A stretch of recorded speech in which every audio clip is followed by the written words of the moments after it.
Good morning, everyone! Yay! We're gonna play a new game today. Um, I have actually seen a playthrough of this game back when it originally came out. Fucking like, I don't know, 2015, 2017, something like that.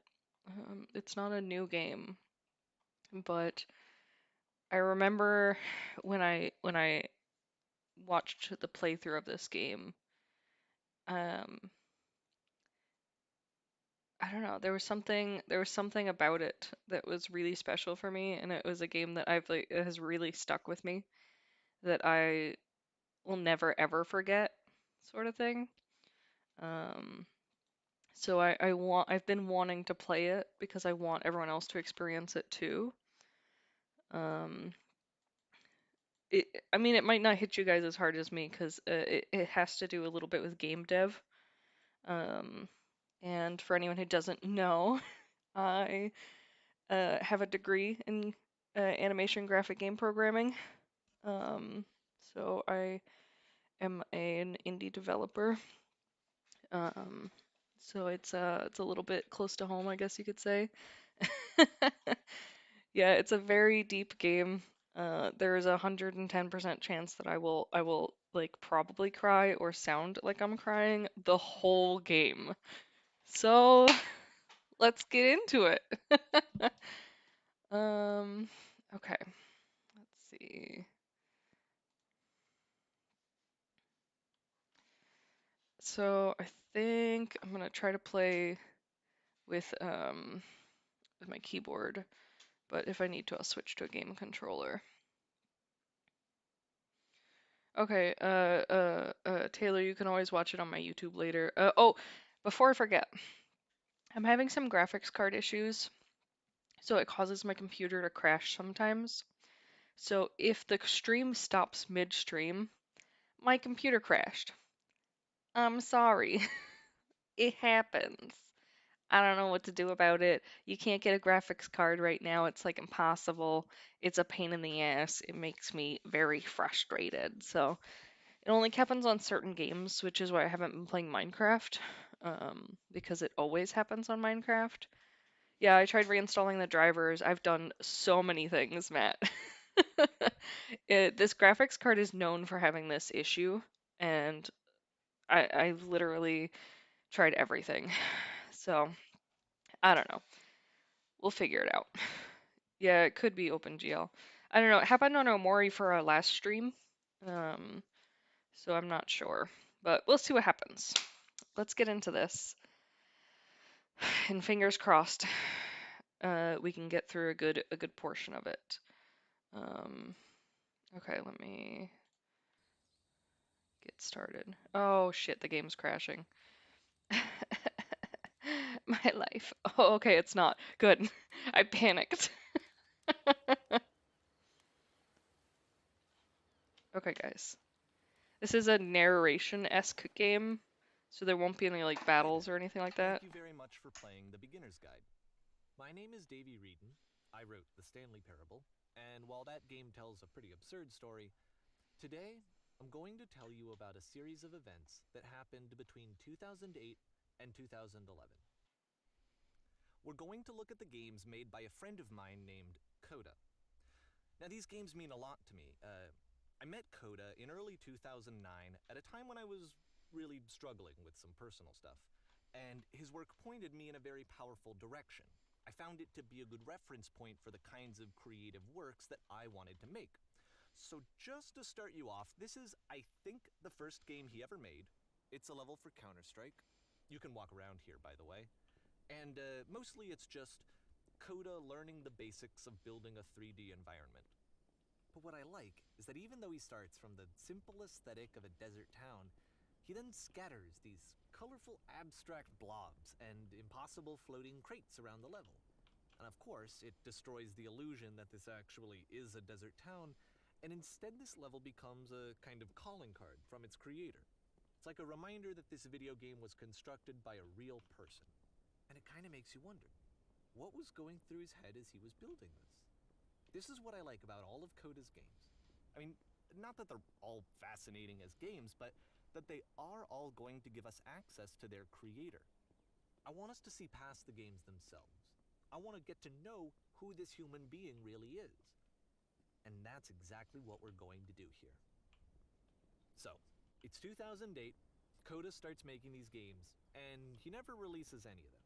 He doesn't put them onto the internet, he just makes them and then immediately abandons them, and they sit on his computer That's what I forever. do. And I think he really understood this image of himself as a recluse. At one point, he jokingly renamed his computer's recycling bin to Important Games Folder. Let me change the audio up for you guys. Let me know if it's too loud once I edit it.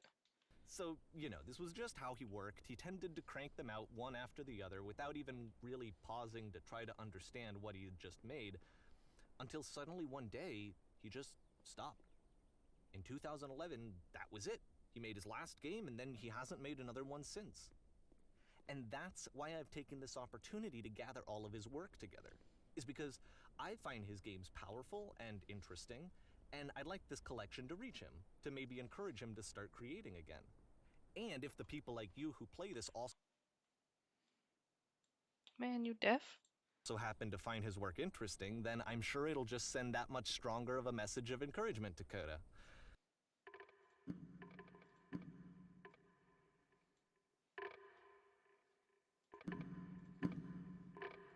So thanks for joining me on this. If you have a particular interpretation that I haven't mentioned here, or if you just need to get in touch, you can email me at daveywreden@gmail.com.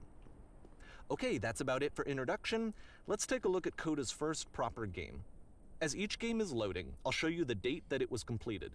This Man, Wolf, you just can't make up your mind. Is it too loud? Is it too quiet? What you want from me?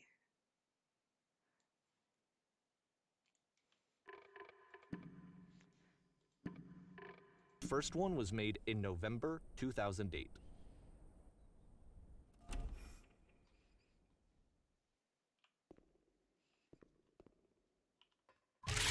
Oh shit.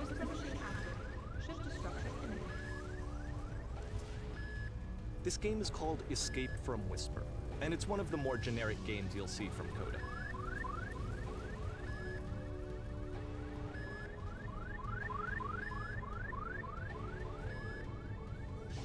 So tall. Security call breached. Hostile alien life forms inbound.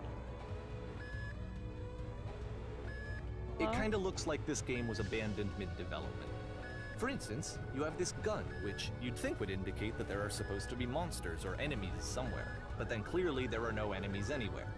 You can't even reload the gun when you run out of bullets. But ultimately we don't really know. Maybe Coda thought that actually it was complete the way that it is. And I think that we should talk about his games for what they are, rather than for what they're not. Enemy force neutralized. Begin ship evacuation. I love how you can see the body of the universe from this room.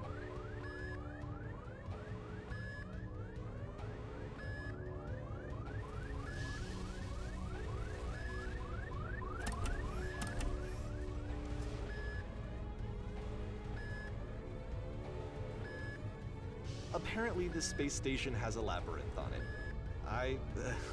Sure, I don't know. There's really no reason for it that I've ever been able to discern, so in the interest of time, I'm just gonna skip you on past it. Okay, this is the part that's interesting. The game has this narrative about the Whisper Machine and how it has to be turned off, and then you get to the engine room. Hey, you there, in the engine room. You could save us all. That beam is powering the Whisper Machine. We could disrupt it by introducing a great enough heat signature. If your body could stop the beam. It's so much to ask, but for all of our lives, would you do it? Could you give yourself? I don't know, guys. Seems sus. I also won't be talking much for this playthrough because there is a lot of narration. So I'll talk. There'll be moments where I'll pause later in that I'll talk a little bit. Boop. This is not a branching point, unfortunately. Let me pause here for a second. What you just experienced stepping into the beam and then dying, is probably what Coda had initially intended when he was developing this level. But when he first compiles and plays it, something goes wrong. There's a bug somewhere. And this is what happens instead.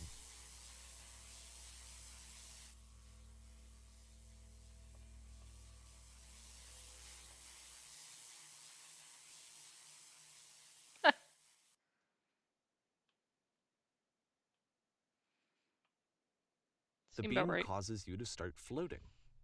And this is an important moment for him. Because yes, this is technically a glitch, but Coda identifies something human about it, like how small it makes you feel in the face of this larger chaotic system. Or this floating could be the afterlife, a peaceful place, juxtaposed against all of the hysteria that you've just had to traverse. I don't even know. I have no idea what he was thinking, but what's clear is that after making this, something lodges itself in his brain. He wants to do more of these really weird and experimental designs. So he stops work on this and moves on to a stream of tiny little games that go in all sorts of directions. Let's go ahead and take a look at the first game he made after leaving this one behind.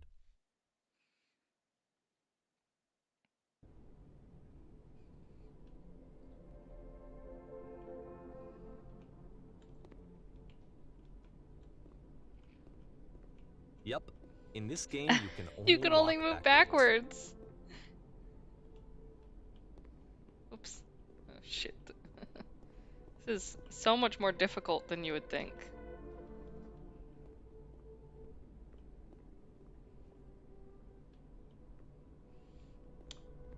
So it's a short and relatively minimalist experiment combining motion and narrative. It is less advanced than the previous game, but actually it seems to be more focused, more complete. Code is trying to give it a unique voice rather than simply basing it on a pre-existing trope.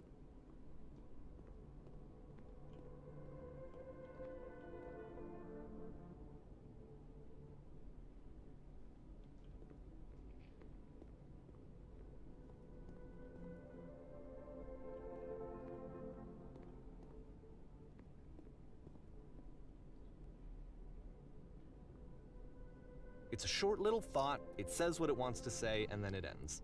Didn't need anything more than that. Which to me is why it works, because it gets out quick. Okay, right? This deep. I'm 14 and this deep.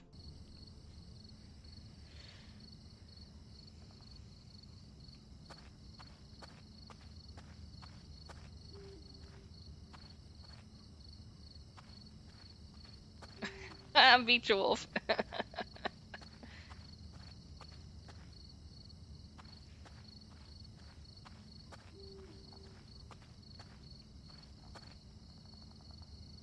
Okay, I'm now entering what? What am I entering? Oh. And that's it. Okay, the meaning of this game won't be clear just yet. Please be patient with me for a few more games, and I promise you'll see what makes it interesting. Oftentimes, Coda would put bizarre titles like this one at the start of his games. Oh. I wish I'd known him at the time that he was making these early games. He would really only talk to me about his work as he was making it. Once he stopped work on a game, that was it. It was dead to him. And I don't agree with that at all, but what are you gonna do? See, that's one of the things that I find so interesting about this game. So I've always had, this is one of those moments where I'm gonna pause and talk a lot, by the way. I've always had this thing where I love making games. I really love making games. But I like making games for me. Each one of them has a reason for me making it, some sentimental value or some sort of thing that I'm trying to deal with, move on, like uh, something that I'm trying to work through. And so I'll make these little like demo-y type games. They're like completely unplayable. They're not real games. They have one thing, one reason for being, and it's to sort of release the things that I feel, to take them from inside of me and to put them in something else. It's a container that I can hold it in so that I don't have to hold on to it forever. And so for me, making games has always been that sort of release as a coping mechanism. It's just sort of a place where I can take my thoughts and the things that I feel and how I see things, and I can put it into something else. And it's true that like I could make a real game and like sell it and like do something with them. But for me, that's not what it's about in a way. I I only make games when I need something from them. It's a weird thing. My husband doesn't understand. He also makes games, and he always looks at the sort of sales side of it. He's always like, "Oh, will people purchase this? Will people play this? Will people enjoy this?" I've never made a game with that intention. It's just not in me. Like I said, when I make a game, it's to take something from me and to put it somewhere else. It's the box where I can take the thoughts that have been bothering me and I can put them away. Um, and so like a lot of the times I'll make these little games and I'll never return to them and I'll never mention them again and that's it. Um, I just make it, I'm done with it, and move on. So this game specifically, when I watched the playthrough of somebody else playing it, I remember hearing the narrator talking about how he doesn't like how the person does it and how he wish he had done more with it. And I remember feeling so frustrated and angry about it because it's not his place to decide what this person does with their stuff. It's not his place to decide how these games should make him feel. Everyone has a different interpretation of the games that they play and how it makes them feel. So like it was interesting to listen to, but at the same time I could understand his perspective. It's always the thing of the thing you're doing should make you money. You should be able to survive off of it, and that's a difficult pill to swallow. And it's not always the right pill, you know? Sometimes you gotta take the other color. Um, yeah, but so it's something I always thought about when I would make games is if I show this to someone, are they gonna be like, oh, you have to make a full game about it, or oh, this is so cool, you have to do this, and then I would feel this immense pressure, and it takes that box that I put this item in, and now I just have a new item taking its place, and it's pressure and anxiety around the world's opinions of what I should be doing with things. Um, so I remember watching the playthrough of somebody else playing this, and I remember them talking about the way that the game made them feel, and it was so different from the way I felt. And even now, it's so different from the way I feel about the game. So I think for me, this game really, really defined a lot for me. It helped me realize that that's what I was doing with the games that I make. That I was using them for this other purpose that other people don't necessarily use them for. And it helped me a lot.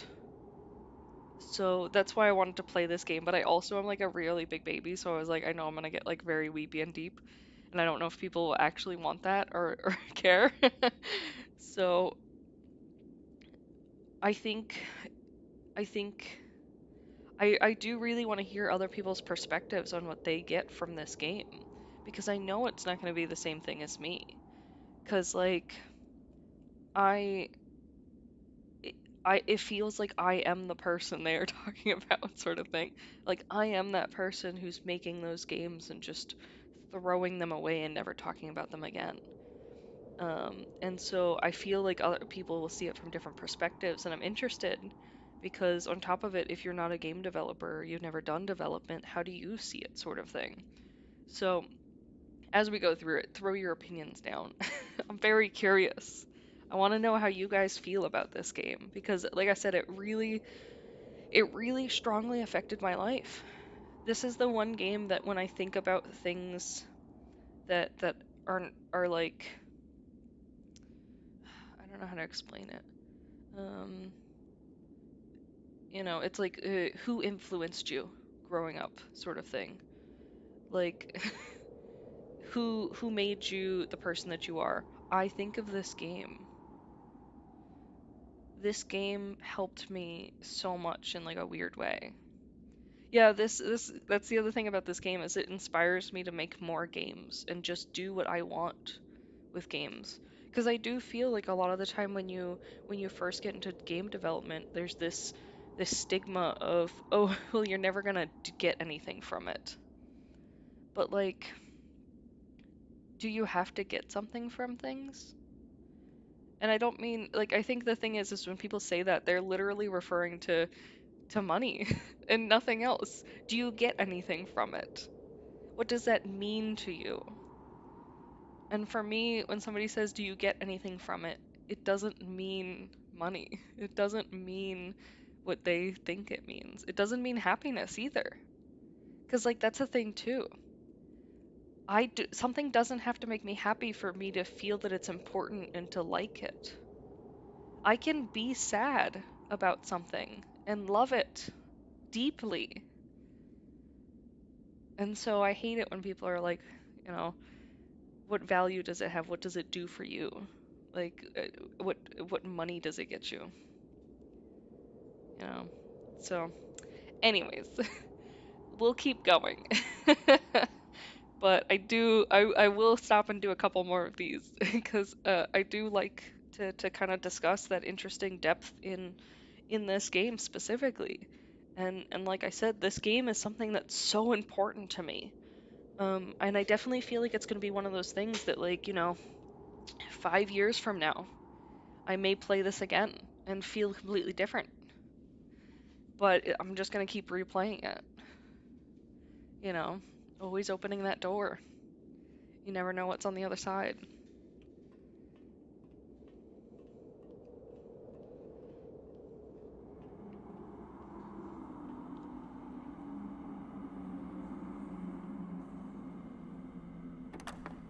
Once you've been slowed to an absolute crawl, the door at the top of the stairs opens. So why, if Coda's not showing these games to anyone, why bother opening the door at all? Well, to show you, I'm modifying the game here so that when you press enter, it'll bring you back up to full speed so you can enter the door for yourself.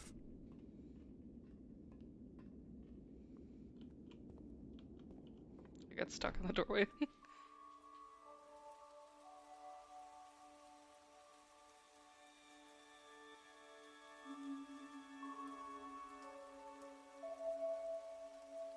A room that's warm and nice Love that one. and filled with little ideas for games.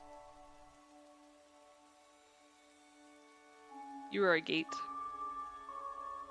Coda would often tell me that he didn't mind if people thought of him as cold or distant. He said that he knew that he was actually a vibrant and compassionate person, but that it takes time to really see that. 3 hours. It can be a very slow climb to get there. You run a shop inside your own body, selling your organs strategically to make the most money before you die. That's what I'm saying. That's what I'm saying, guys.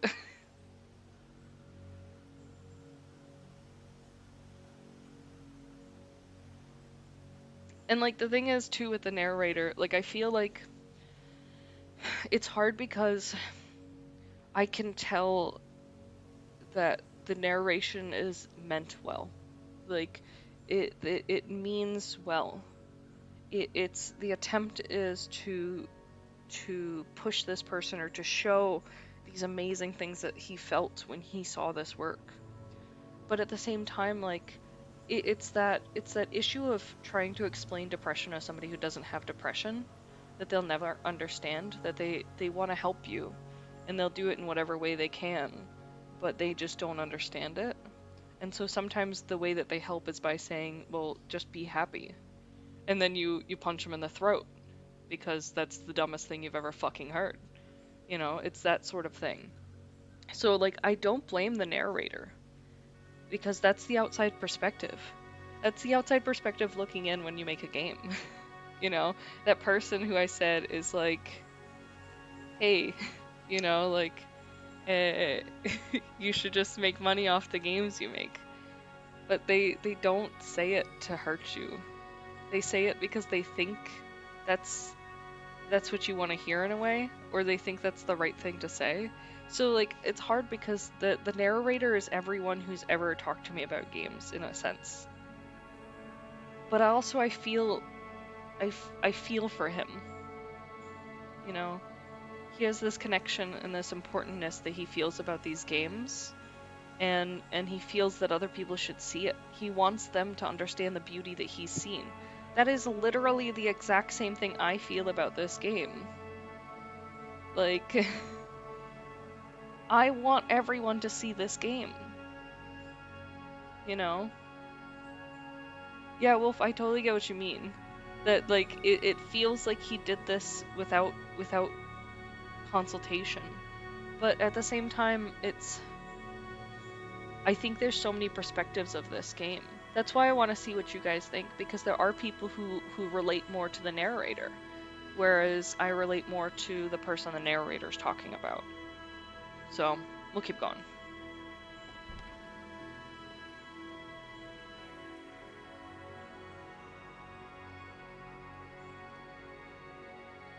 Wooden stairs and a world full of concrete.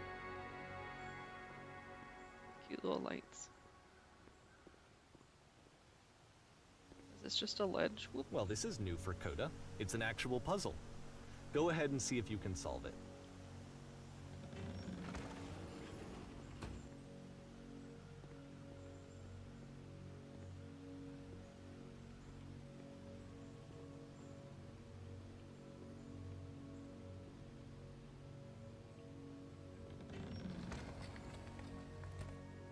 Ah! Don't forget that solution, because we're going to see this puzzle again soon. We're gonna see it a lot. Little dots. This wood.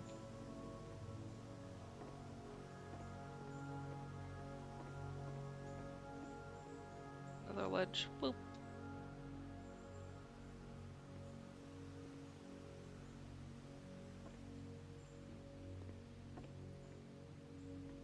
I do love the contrast. So that seems to be it, right?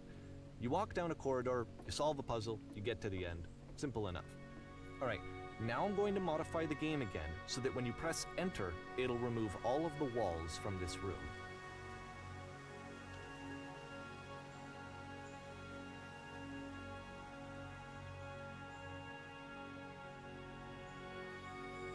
How about that? There was more to it than we had any way of knowing. I actually find it funny that this game comes after the Stairs game, since they essentially convey the opposite idea. So, in the Stairs game, a dull exterior concealed a rich interior. And then, in this level, a dull interior hides this fantastic outer world. Either way, I think that the point is the same, is that most of the time you don't get to know what you're missing, or even that you're missing anything. That's not your role as a player. So if your role here is not to understand, then what is it? Taylor, I love that you said that was your mind, because it still, yes, accurate.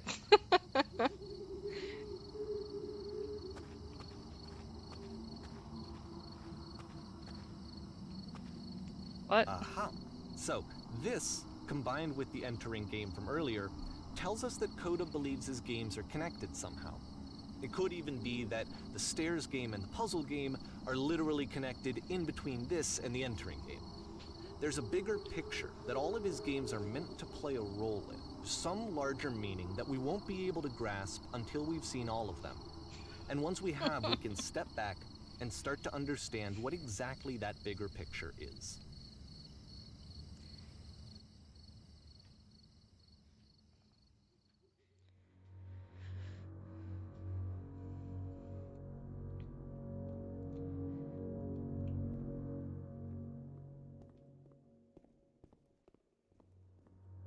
Let's talk about video game development for a second. Every video game runs on what's called an engine, which determines what the game can and cannot do. So in other words, the engine is a set of tools for game development. To make all of these games, Coda is using an engine called Source. Like all engines, Source has certain things that it does well, and it has certain things that it does poorly. Okay. One of the things that it does very well is boxy linear corridors. That's why so many of Coda's games are set in these large, flat, empty rooms, is just because he's working with what the engine does well. I want to go in that door, The though. tools available to the creator shape what kinds of creative work they're going to end up making. You might consider paying attention to the architecture in Coda's games to notice how they seem to stem from an engine that's very good at producing linear, boxy corridors.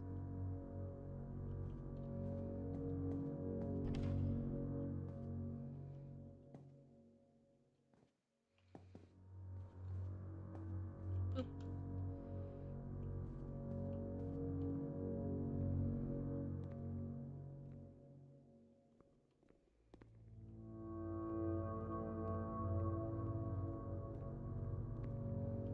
Love this aesthetic, this vibe.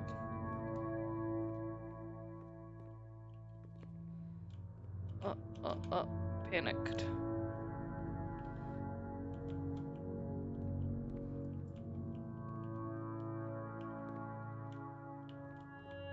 I slid a little. I know I could probably just jump down, but give you some gameplay.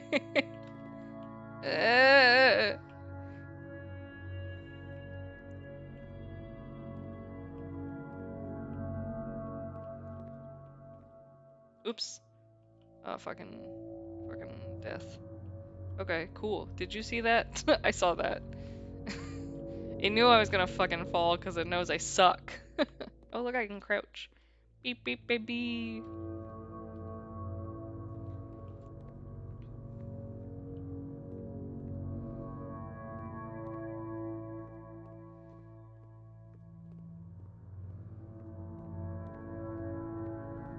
Boop, boop, under the staircase. That's where I live.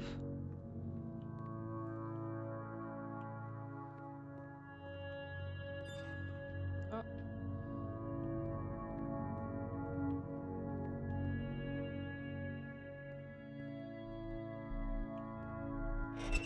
Oh.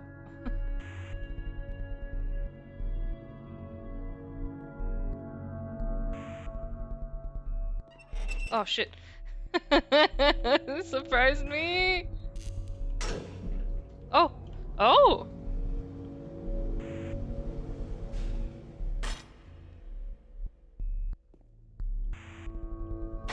Is this where I live This now? prison, funny enough, in Coda's original design, the doors stayed shut for a full hour before letting you go.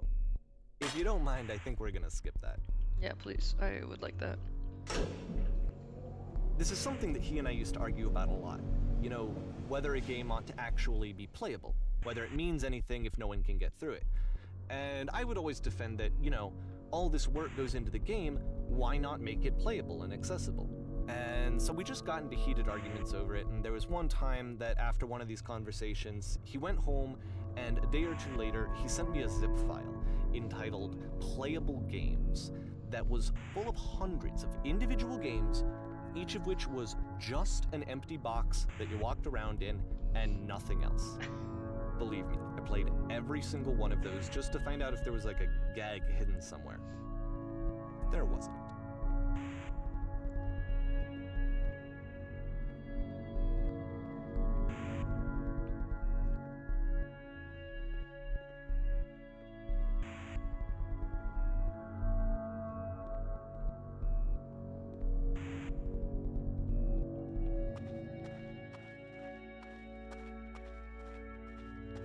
It's the puzzle again, with the exact same solution as the last time.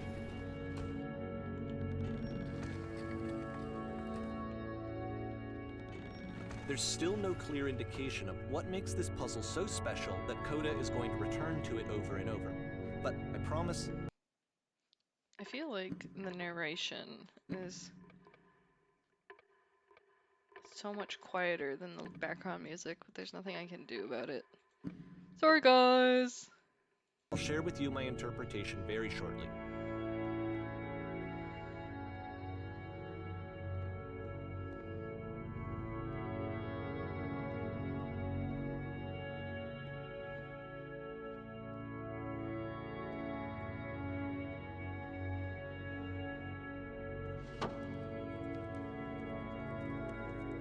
I can't escape. The listen, boys.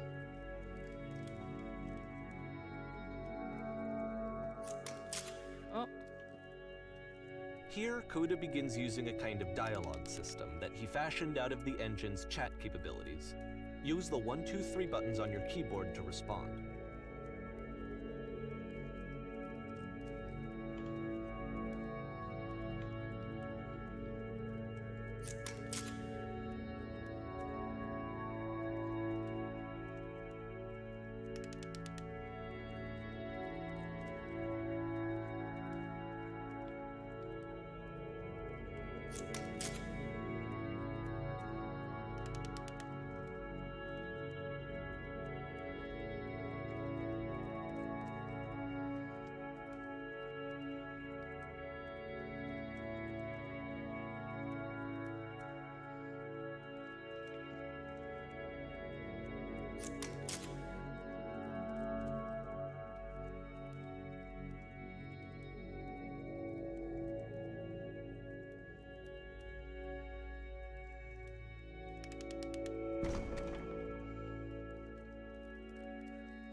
Sorry, bros. Can't jump up there. Sucks. See you, bitches. Oh, there's more.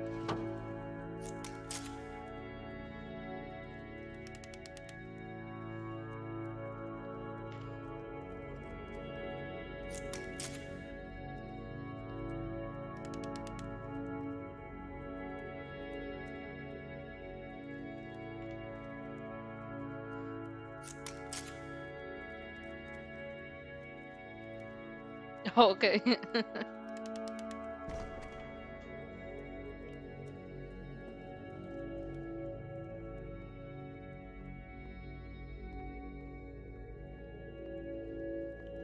And so we make one last descent down to the final floor of the level.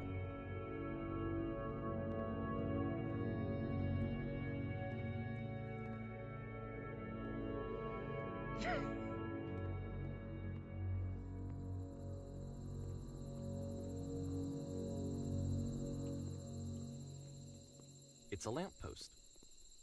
Okay, I can't tell you quite why, but for some reason Coda fixates on this lamppost. It's going to appear at the end of every single one of his games from here on out. I'll tell you what I think. I think that up to this point, he's been making really strange and abstract games with no clear purpose, and maybe you can only float around in that headspace for so long. Because now he wants something to hold on to. He wants a reference point. He wants the work to be leading to something. He wants a destination, which is what this lamppost is. It's a destination. We're going to see it in the work as well. His games are just going to become a lot more cohesive, a lot more fully developed, with more of a clear idea behind them. And as we go, that idea will get clearer and clearer and clearer.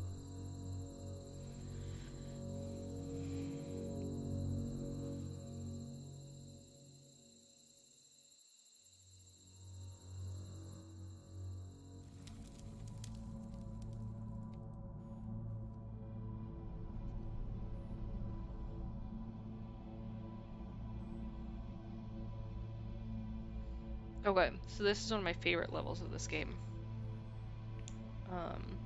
Well, first off, so I think it's interesting that the narrator is trying to essentially analyze these games to find more meaning in them. And I think that's something that a lot of people do. I mean, that's essentially what we're doing right now, is analyzing a game to find meaning in it. But I think the thing that the narrator misses is that the meaning is so different for each person. I don't think that it's as cut and dry as just, oh yeah, he made a door, so that means he wants people to open it. Like, it's not always that simple. A lot of the time there's more behind these things. And sometimes there's less. Sometimes it's, I just wanted to test doors opening. So I always think it's weird when people are try to psychoanalyze a person based off of their actions or the basic like things that they make. I don't know. I like to make really obscure things. Yeah, exactly. Taylor basically said that song lyrics are similar. It's different perspectives, different experiences. It's a bunch of different things. Everyone takes an object that they receive, something that they see, they hear, they whatever, and they try to fit it into them, take that piece and fit it with their puzzle. And I think it's so different for each person. It's interesting. Also, side note, guys, it's April 15th, and I'm supposed to be getting like 10 inches of snow tonight. What the fuck? Rough. Yeah, exactly, Taylor. He tries to like make it, he tries to force it on that he's like, this is what the person was thinking. This is why they made this game. I'm interpreting and psychoanalyzing them, and I've decided that they like this. They like this puzzle. But I think the problem is that let's think about suicide, okay? When somebody commits suicide, what happens to the people around them? The people around them immediately look at their actions leading up to it, their actions before it, and they psychoanalyze it. They try to find a meaning in it. They try to find a reason, a why, a how, a who made this happen. And they force that perspective onto the situation. There's not necessarily a reason why, other than they want to find some relief. And to some degree, I kind of feel like that's what the narrator's doing. That the narrator's trying to say, this is why this person did this, and I feel better now. But no one can tell you that information. In the case of a suicide, it's too late. There's nothing that you can ask them, And even if you could ask them, if you ask them, the likelihood is they would just tell you, I don't know, or I'm not sure, or I just feel bad. And so I feel like that kind of lands in the same realm as this game. Why did you stop working on this project? I don't know. I just didn't like it anymore. I didn't want to work on it. I had a new idea. I had something better. Yes, the new idea may take pieces of the old one, but that's called learning, When you're a kid and you learn what colors are, you start using all of them because you're excited to have something new. If you only knew what red was and somebody hands you a friggin' blue crayon, you're gonna be all over that shit like fucking insane. So I think it's weird when people try to find meaning in actions. I mean, it's true sometimes actions do have meaning. They have something behind them. But I personally feel that with this game it lands more in the realm of being similar to like something more emotional or like that you do because you just want to do something. And even me talking about it that way, that's my interpretation of what I think that the dev in this instance would feel. But for me, I'm interpreting it based on how I feel. And I think that's the difference between me and the narrator. When I'm describing it, I'm saying, this is how I feel about these things. But when the narrator's describing it, he's saying, yes, Coda felt this. This is why Coda made this game. And that's not right. It's just him trying to find meaning in these games. He's looking for a reason. So, anyways, let's keep going.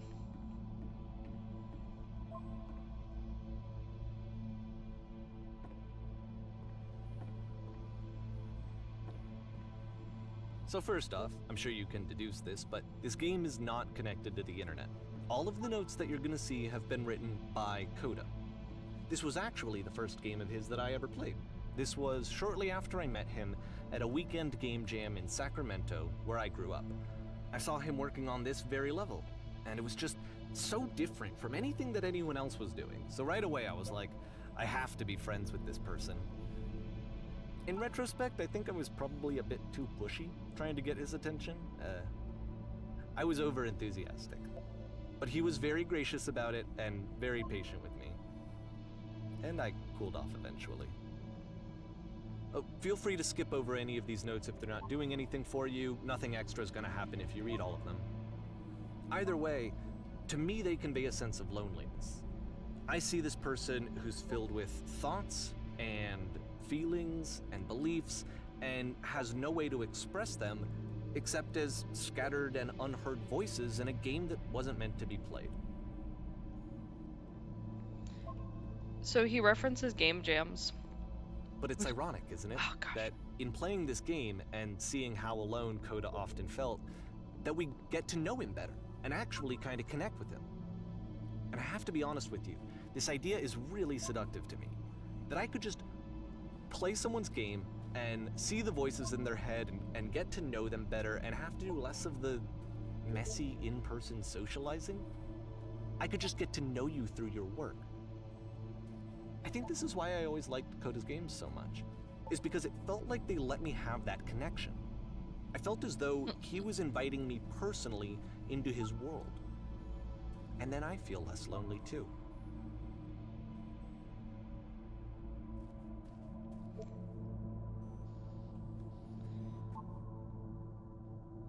I just saw a flying penguin. Let me tell you, it was the most majestic thing I have ever seen. I don't feel like living because nothing will ever be as majestic as that. I never want to see again if nothing will ever be that beautiful again. I am crying now and plan on ripping my eyes out. I must go down to do that.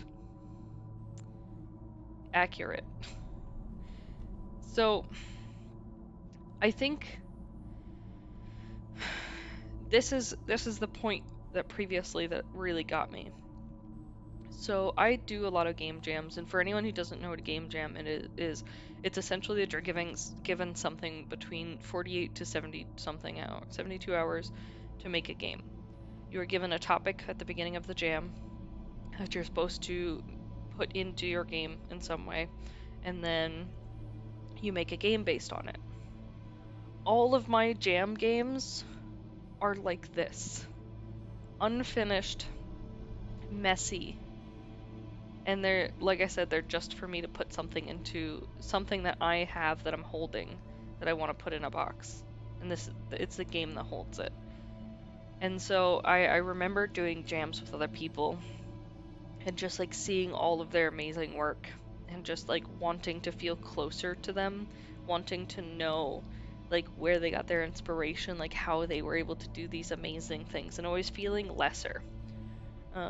So I remember the first time I played through this, I really felt that, because for me, this conveys this feeling of loneliness, like for sure, just like the narrator said, that it's you're alone in a world full of voices, you know? And so I kind of always felt like this when making game jam games.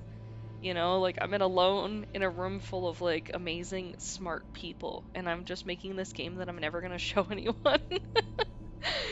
So I think it's, yeah, alone with your thoughts, which I think is interesting. And I think this was like the point where I was really like, I understand the perspective of what they're trying to make the dev be. The Coda is just trying to do the same thing that I feel like I'm doing, which is just put something in a box in a way. So, like I said, that's just my interpretation of it, but I always felt very connected with this particular level.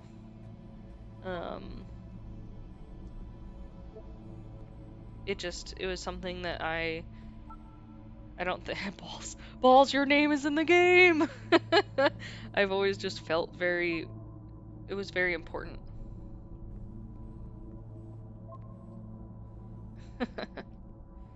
And also I'm going to read all of the speech bubbles because I think they're great. Um, but I mean, what do you guys think so far? Are you enjoying this game? Acorn somewhere here in this place.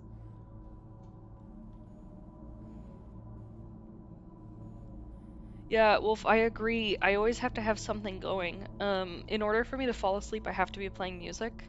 Otherwise, I end up like staying up really, really late because I can't sleep. Um, and my husband's the opposite. He prefers like the silence at night. So I always go to sleep early so that I have that moment where I can just sort of drift away and feel okay, you know? um, Without like feeling overly like overwhelmed in a way.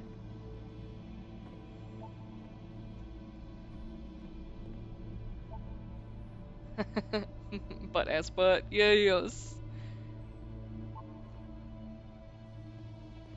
But I do hope that you guys are enjoying this game. It's very I like I said, game is very special to me. Um and I really enjoy it. But I hope you guys are getting something from it too, other than just me making you feel sad. Door how open? Open sesame! Make game includes door cannot open door, thanks. Every game I've ever made. Do you know how hard it is to make doors open? Nah, bitch. Like, no thanks.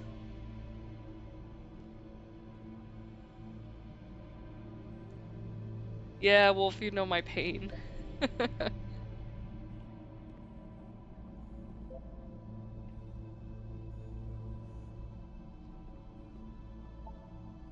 No rum.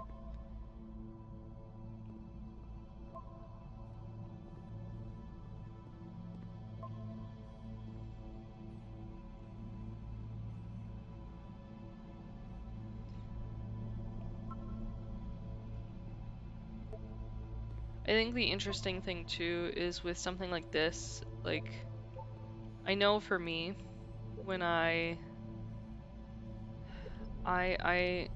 look at these notes here, and I definitely feel some of them are negative, you know, obviously. I definitely feel that too. Because I feel like whenever I make a game, I always have negative things to say about it. I always have like a bunch of things where I'm like, I should have done this better, this looks like shit, that looks like shit, I hate this, I hate that.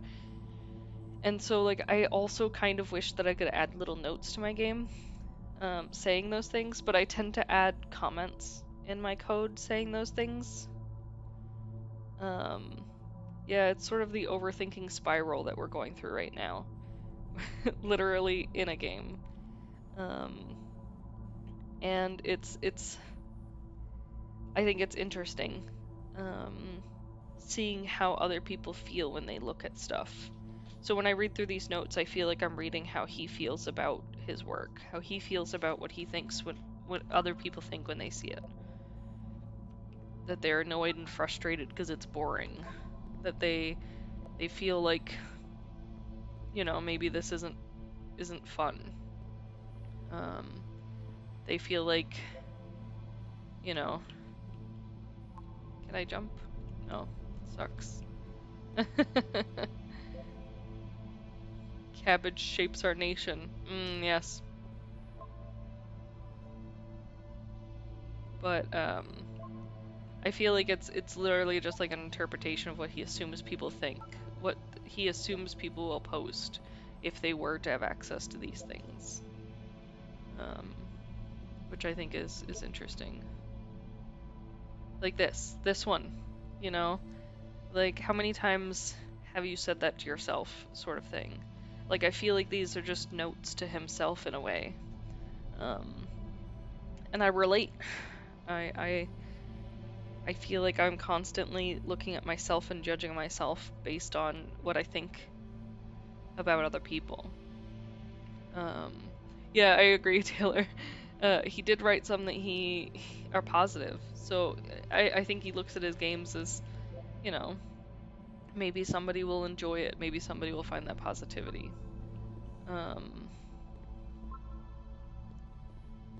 So you know, I think it's interesting.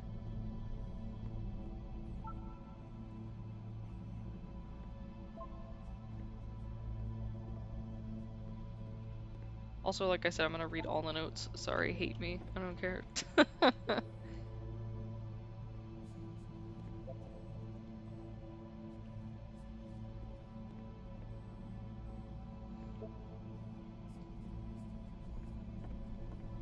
Yeah, some of these notes be deep. Art. Deep. No, but yeah, it is kind of like self-awareness. And I feel like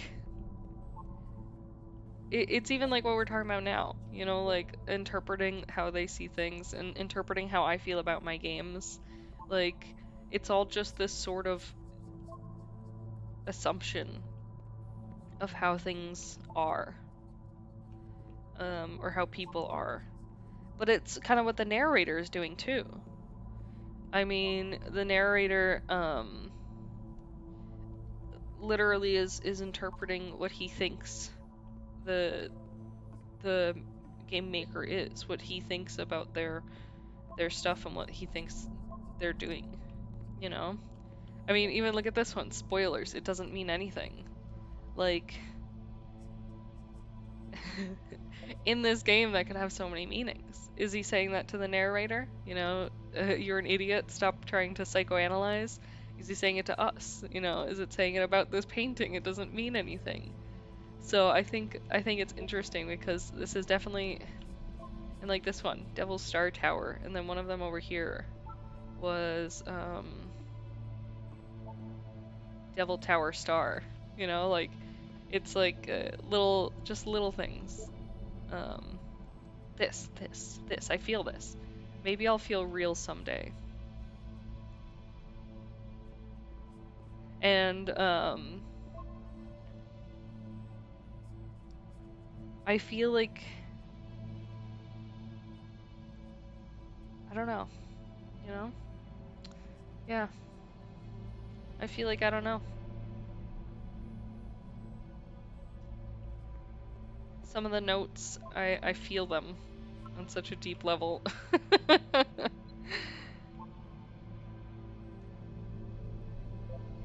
These are, like, some of these are thoughts that I've had while making games. Just like,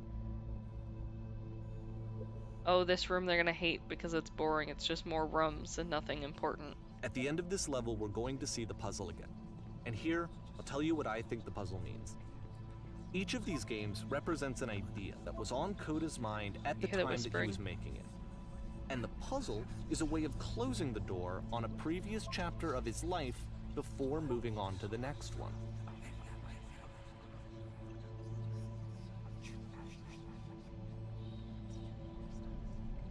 Yeah, exactly, Wolf, is the notes could just be there for testing. They could be just notes that he read off of an online forum where it was like everyone post. It's all about your personal interpretation of them to some degree and how they felt about them, you know?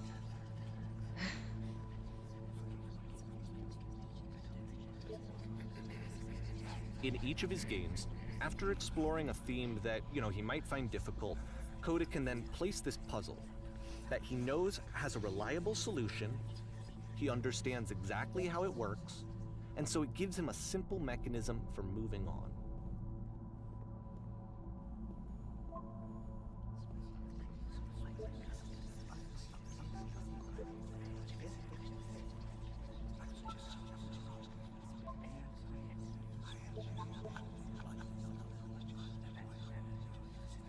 And because there's this dark area between the doors, a space between spaces, before you move on, you get to pause.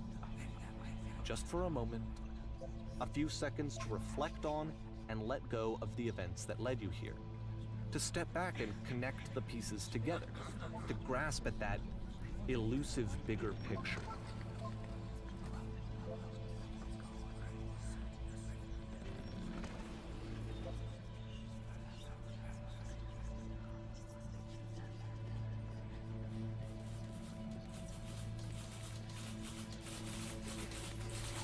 Get typewriters. How do you leave notes?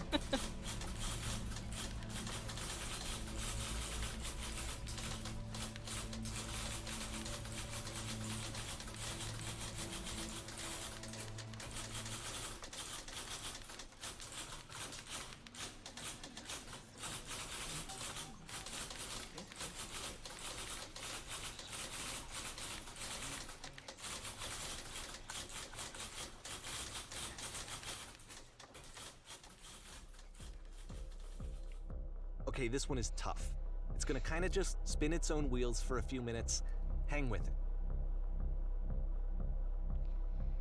Yeah, I'm definitely breaking everyone early in the morning.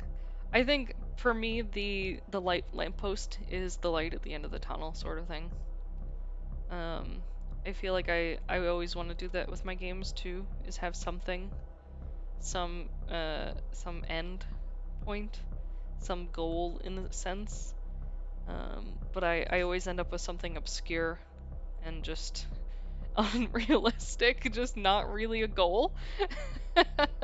It's a goal in my mind, but like it's not. If anyone else played it and they got to that point, they would be like, "The fuck." Um, I mean, I made a game that was literally, it was a hallway full of rooms. In each room, you would see a memory. So in the level, it would have two of the same room. Let's say a living room. It would have one on one side and one on the other side. Same living room. In each one, it would have a different scene with the same person. In one side, the lighting would be more reddish, and you would have a scene where you're sitting on the couch and a parent is yelling at you, telling you how stupid you are. And then on the other side, it would have a blue light, and it would be you sitting on the couch with your family enjoying an evening, a movie. And it's this concept of like the rooms in your house hold many emotions in a way. Um, and the last room that you look at is just a purple room with nothing in it. And so for me, that was the end. That was the point that you were getting to, is this mixed emotion of two things: the happy feelings you feel in certain situations, and the negative feelings you feel in other situations. But it's not an end. It just is pointless. But to me, that's the goal, is the sort of middle ground of existing. Um, so I think the light post in this game too is kind of a thing where I feel this connection to, of just sort of this vague point or goal that you're aiming for that has no real purpose in a way. It's just an existence. So, you know. Hey Coco, we're playing deep. We're playing I'm 14 and that's deep. Ooh, a door. Do I want to go? No, let's look around here first. Oh well. Oh, there's bars. Oh, you guys kind of see something over there.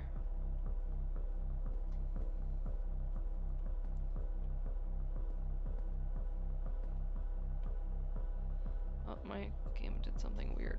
Let me go back, sorry. Yeah, playing with my feelings simulator. Ooh, look at that cool wall. That's cool.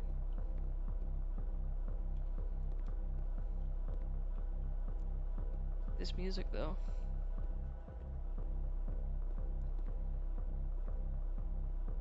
Yeah, you gotta feel sometimes. This is one of those important feels, though. I really do feel like it's an... Oh, I'm in the So, like, well. this is it. The whole game. And there's nothing that's particularly interesting about it. You just walk to the end of a Oh, hallway. wait, is the Except, door gone? for some reason, Coda gets really fixated on this prison that has all of this modern furniture. And I don't know why, but he decides he needs to revisit this prison. He's gonna start over, use the same assets, turn it into something else. Okay, cool. Here's version 2.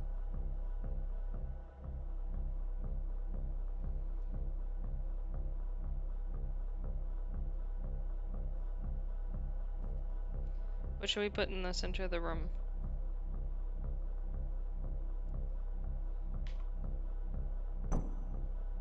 Oh, okay. Disrespect.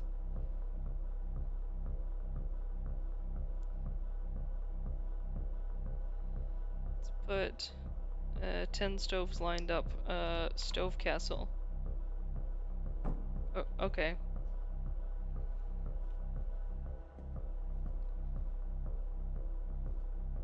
Tesla coil. Yeah, okay.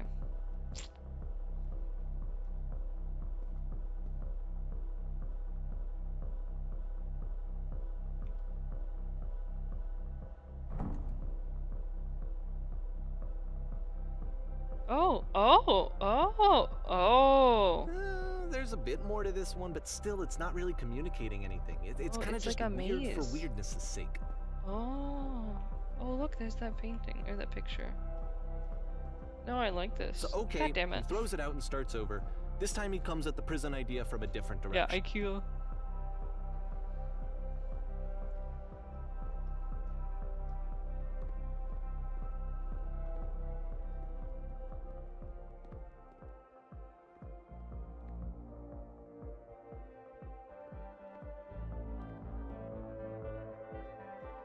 Click on this table. Go over to the photo frame and turn it slightly.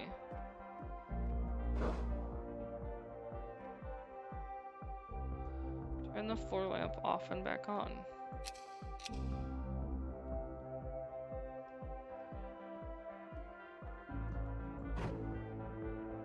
Touch the shelves.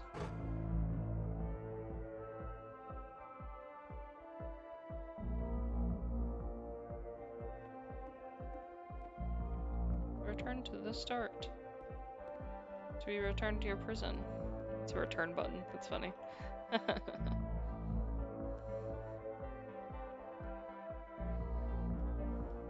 And of course, now the table is gone and you can't begin the chain of events to escape.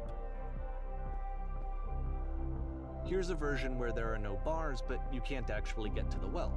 And then a version where the inside of the prison is the outside and the outside is the inside. Oh.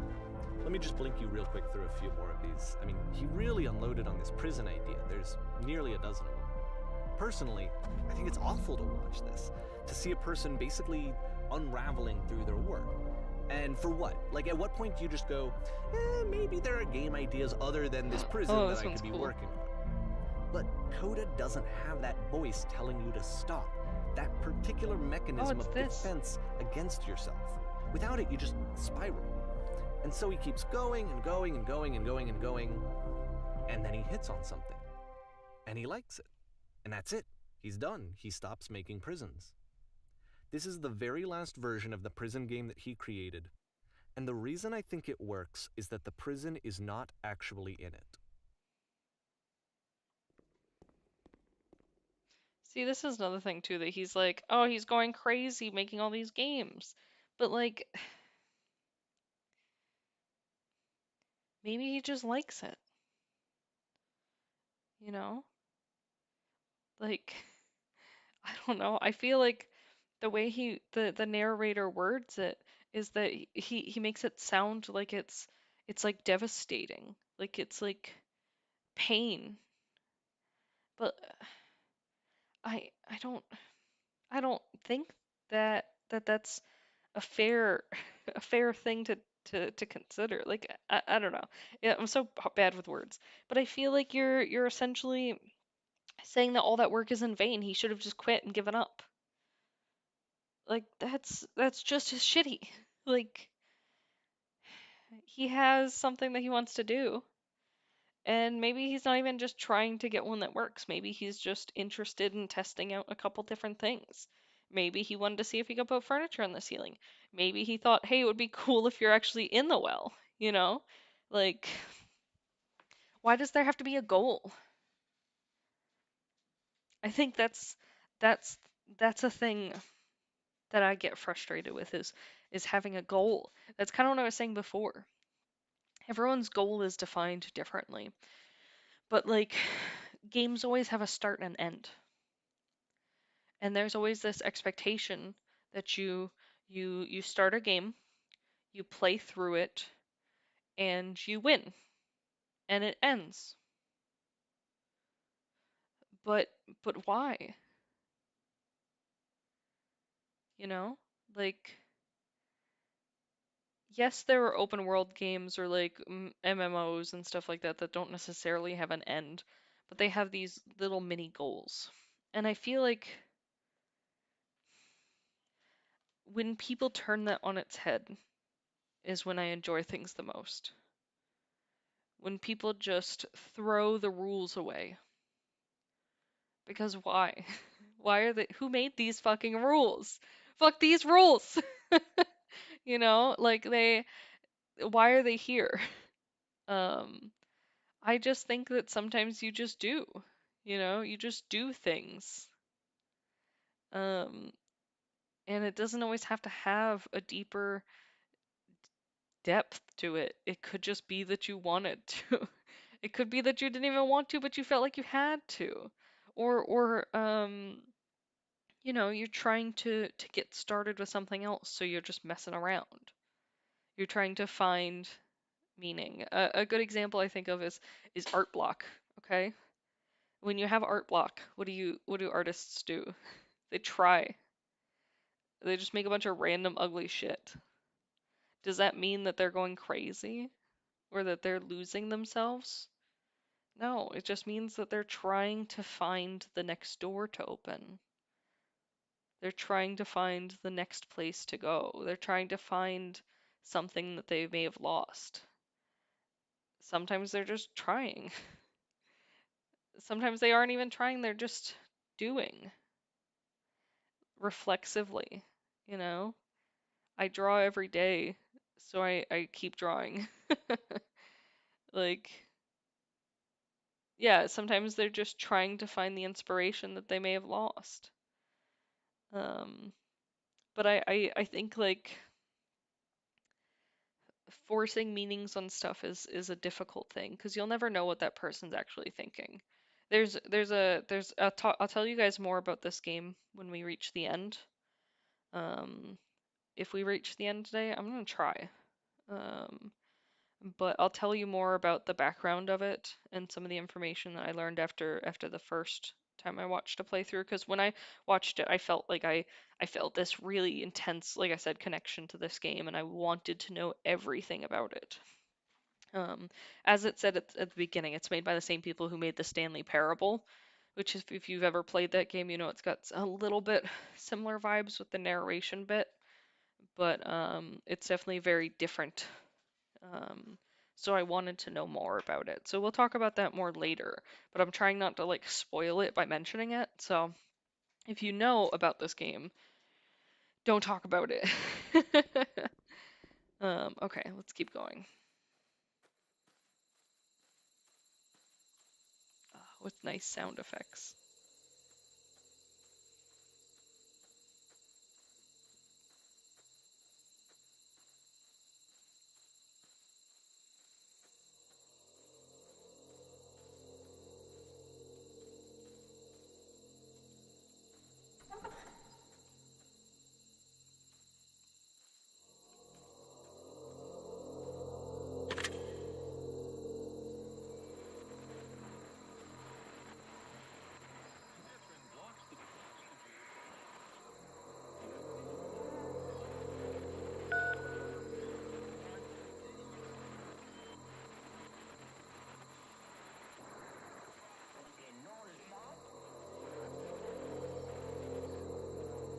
It's a conversation. And so this is what Coda wants, is to be able to talk to someone, to share what's on his mind, and to get some good advice from someone who knows. But the irony is that even in this scenario, you're still talking to yourself. You know, all of these games so far are Coda talking to himself.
I don't know.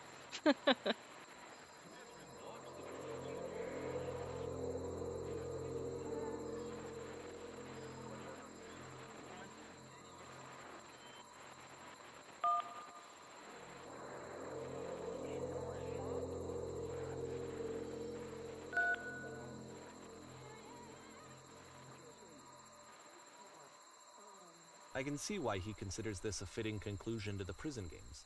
After all of the obsession and frustration, just to be told by someone you can trust that things are going to be okay. Wouldn't that be nice?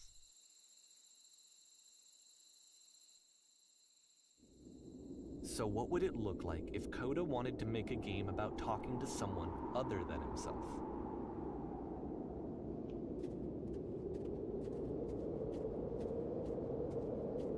To me, this environment is meant to represent Coda's puzzle, with the 2 doors on either side and a dark transitional space between.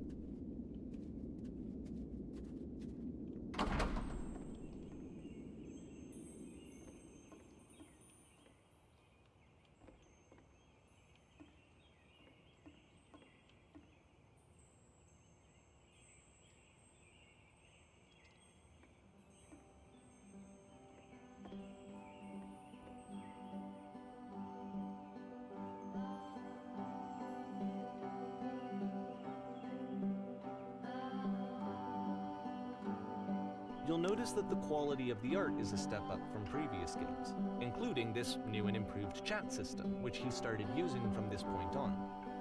From here on out, he begins putting much more effort into the visual polish of his work, and this particular game took 2 months to create as a result.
No. No. Oh.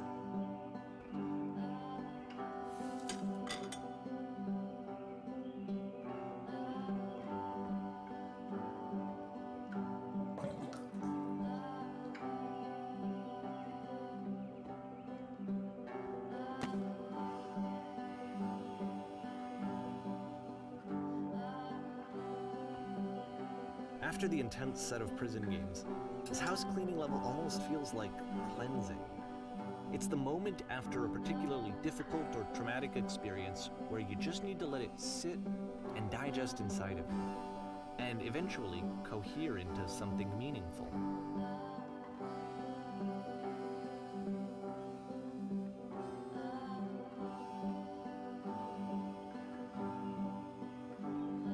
I know that Coda really liked this game. Of all of his work, actually, this was the only one that he called me up to ask me to come over and look at it.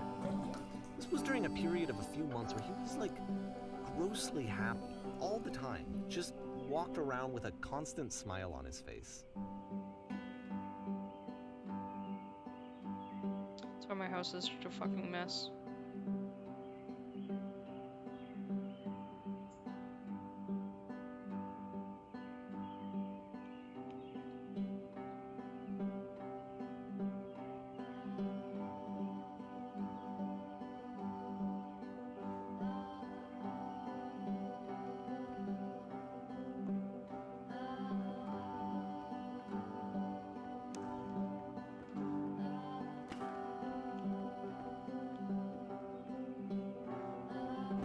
glad he made this.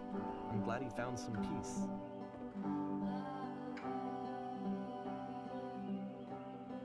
But, of course, it can't last. The music stops, your companion is gone, it's time to leave. The door at the top of the hill is now open as well. Again, you can't stay in the dark space for too long. You just can't. You have to keep moving. It's how you stay alive. But why? I thought this was sweet. I enjoyed this.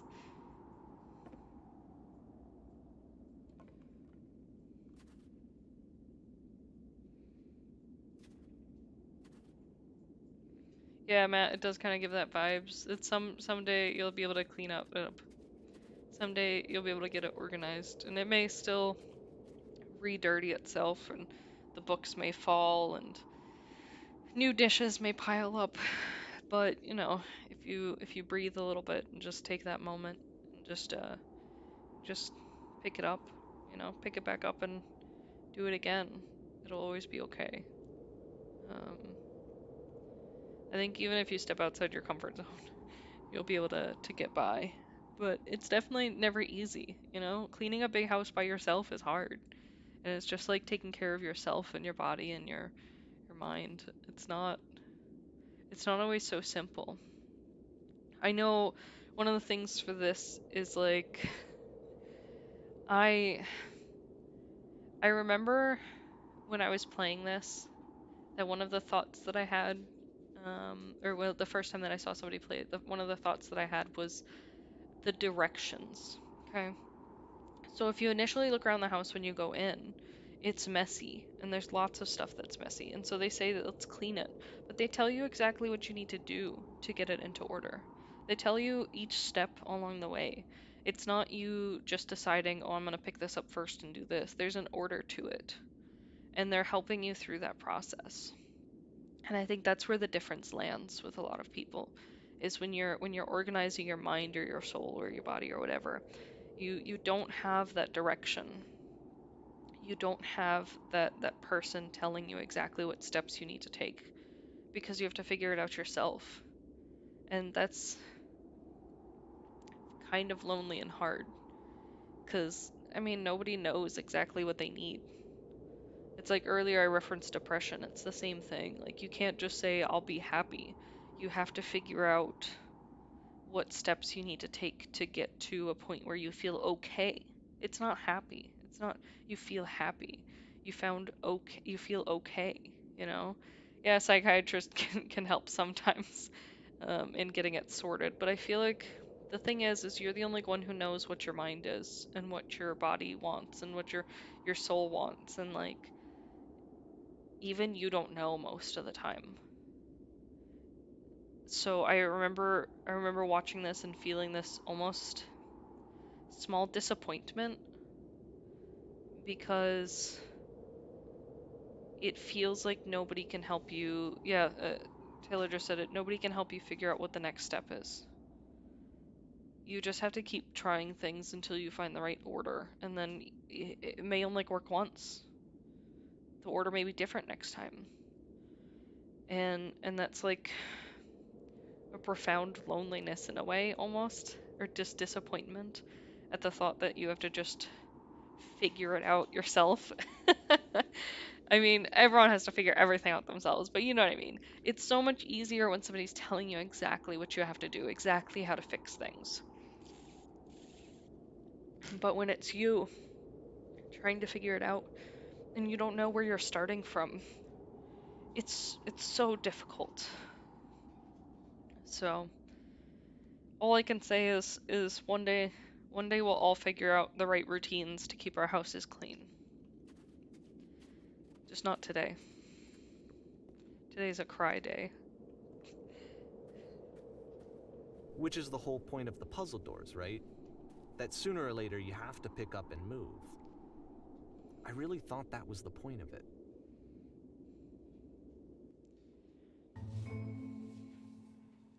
This one gets a bit goofy.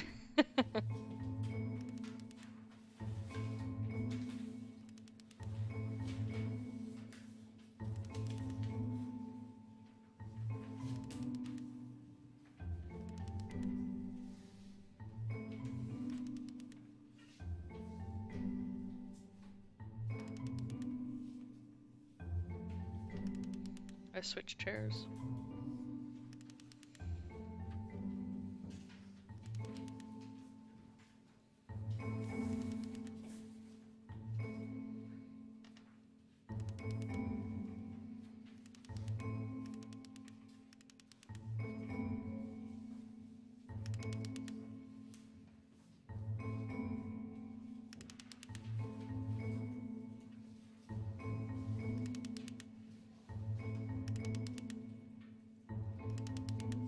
So easy. About halfway through the game, the perspective shifts.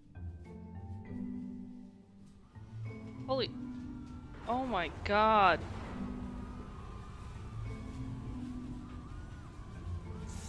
And you play as the teacher.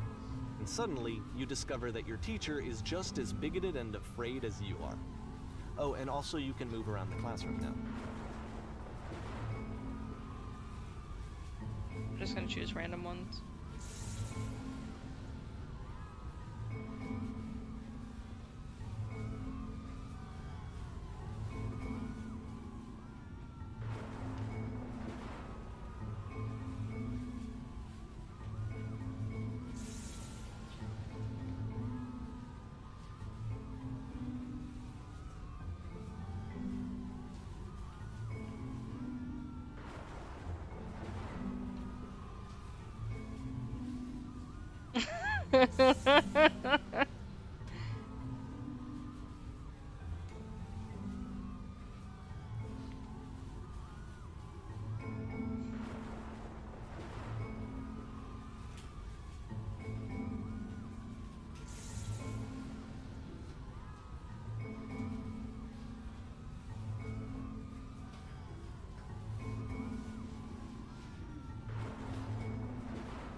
I felt pretty hard for this one. I feel like it's one of the most relatable experiences that you can have. I didn't like this one. Assume that some other person is perfect and totally fulfilled in every way, and completely miss all of the little flaws that make them painfully human. I think about this game a lot these days.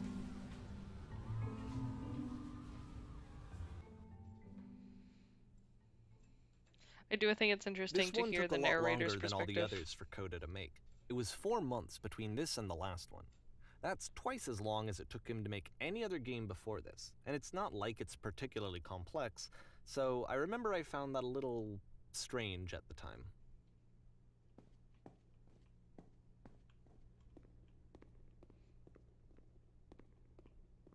Oop.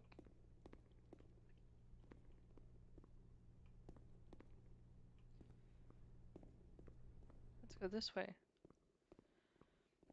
I mean, even though I don't agree with the narrator, I do appreciate his the perspective they're putting him in and how he sees things. Like I said, I will say that I didn't think the previous one was as good. The one right before this was my least favorite. But like, I think it's interesting that he related to it more. And that's what I was kind of saying before, that I feel like there's different parts and different interpretations of this game, that we all sort of feel something different. Jesus Christ.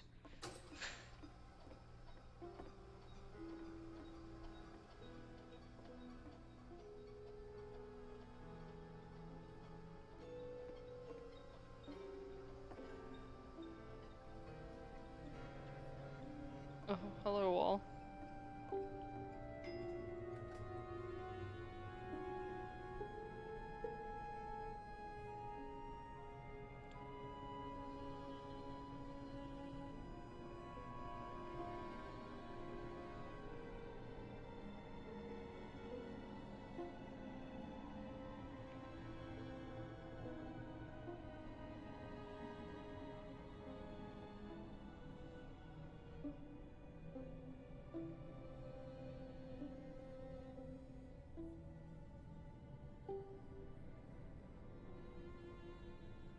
Here are all of my hopes and dreams. What? Oh no.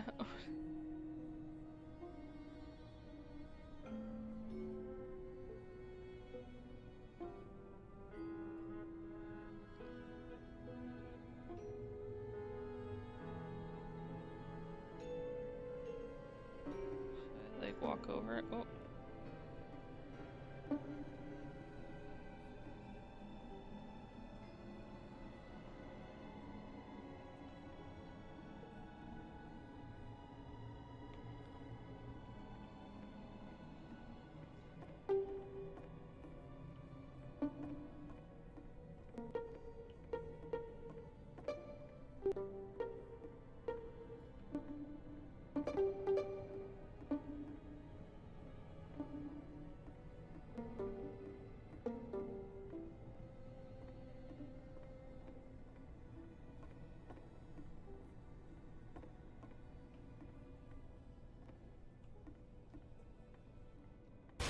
Oh, fuck.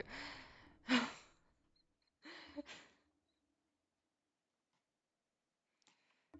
can't go back.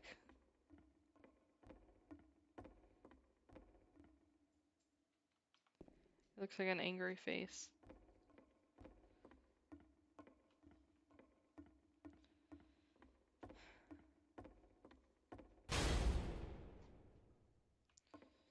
The game ends with this eerie premonition of what's going to happen next in Coda's life.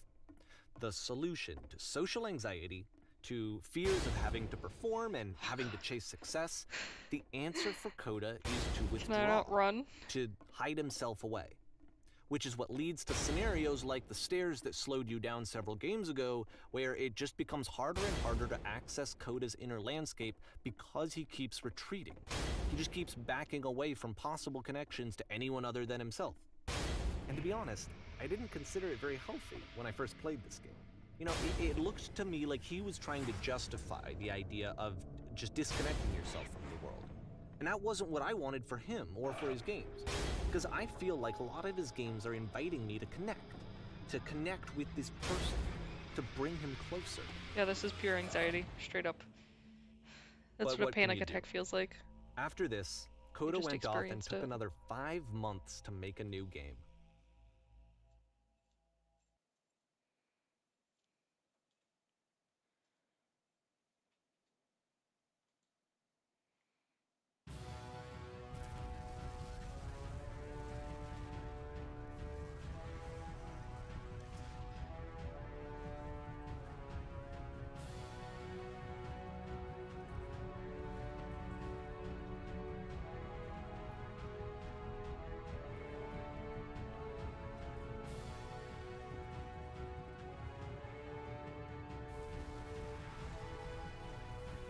Oh god.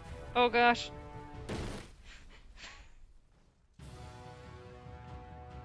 Oh no.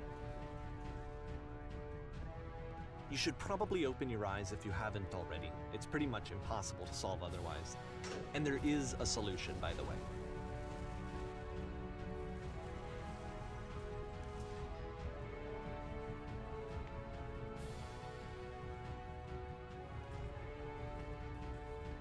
Okay, okay, ask me again, ask me again.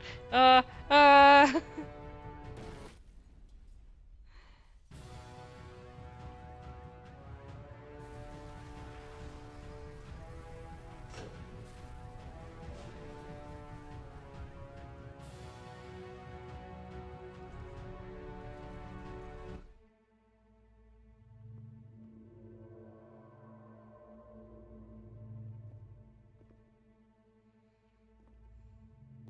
Like I said, I was getting concerned.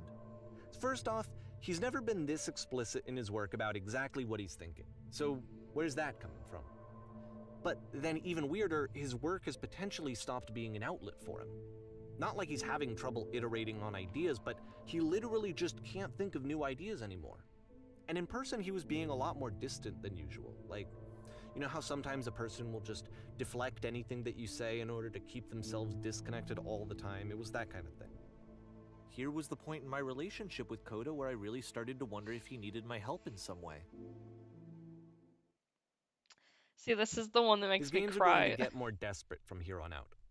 After this game, it's almost 6 months before he finishes something new.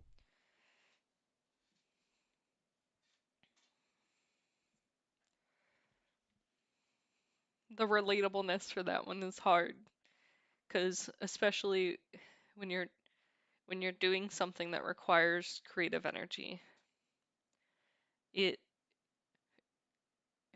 it's so easy to hit a wall, to hit a point where it doesn't feel enjoyable anymore.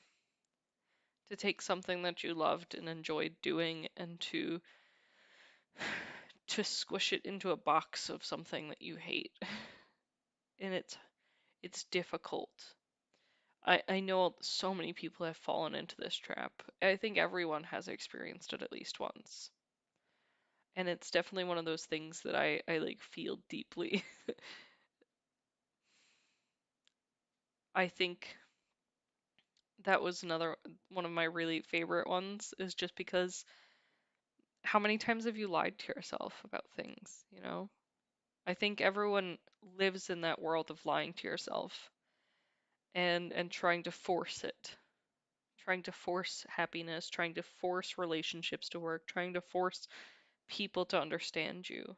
And for me, it always is difficult because putting things into a perspective that someone else can understand is not simple.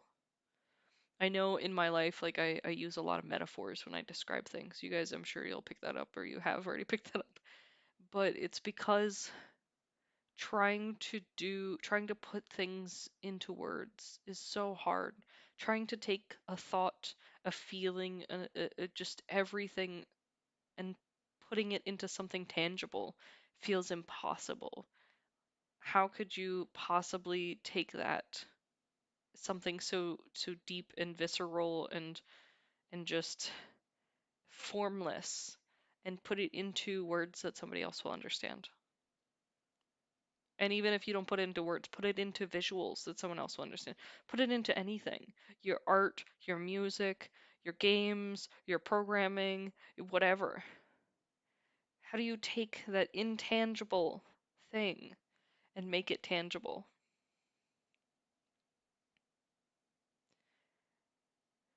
It's hard because I feel like I know for me, putting any sort of emotion into words always becomes difficult because you spend your life lying to yourself and saying everything's fine, everything's okay, it'll be fine, we'll get through this sort of thing. And and really it's just you struggling in a way. It doesn't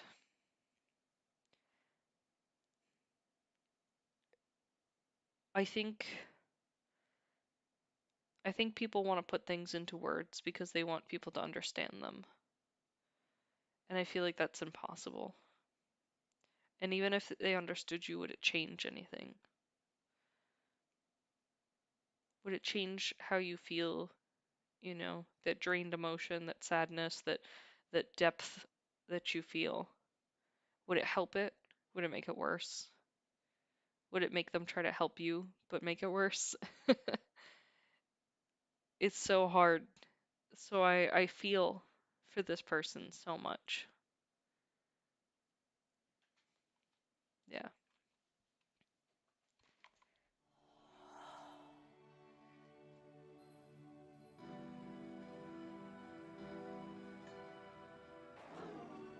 Oh, that music though.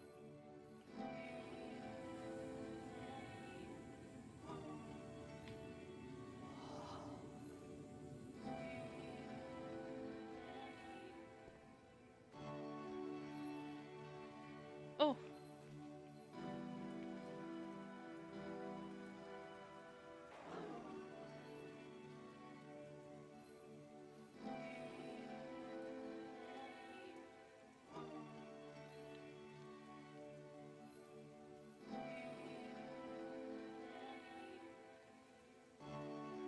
and this is a hard thing too. I look at these answers and I feel all of them. And I think the way that the game portrays this, that it almost knows. Like I know that's dumb, but you know what I mean. Is it can it's leading you into these emotions. It's directing you in a sense to how you should feel. And then when you reach that point, it gives you this impossible choice of how to word it. All of these things is the answer, you know?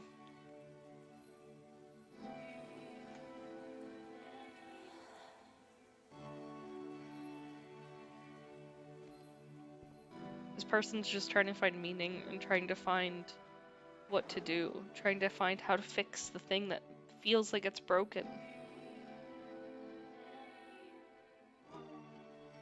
And even the way he describes it, there's a machine that used to keep me going. I feel it, you know? And even though these paths converge, it still feels like this thing.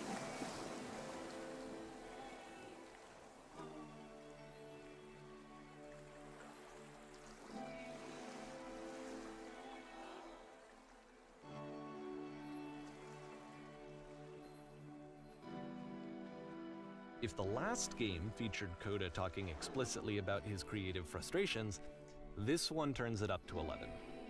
Now, put yourself in my shoes playing this. Here's a friend whose work is exhibiting signs of struggle, frustration, anxiety, depression, even. And yet, still, he keeps making games. He keeps throwing himself into the It's the grinder art block. even when he clearly doesn't have the Keep energy trying. for it anymore. Why? What is it for?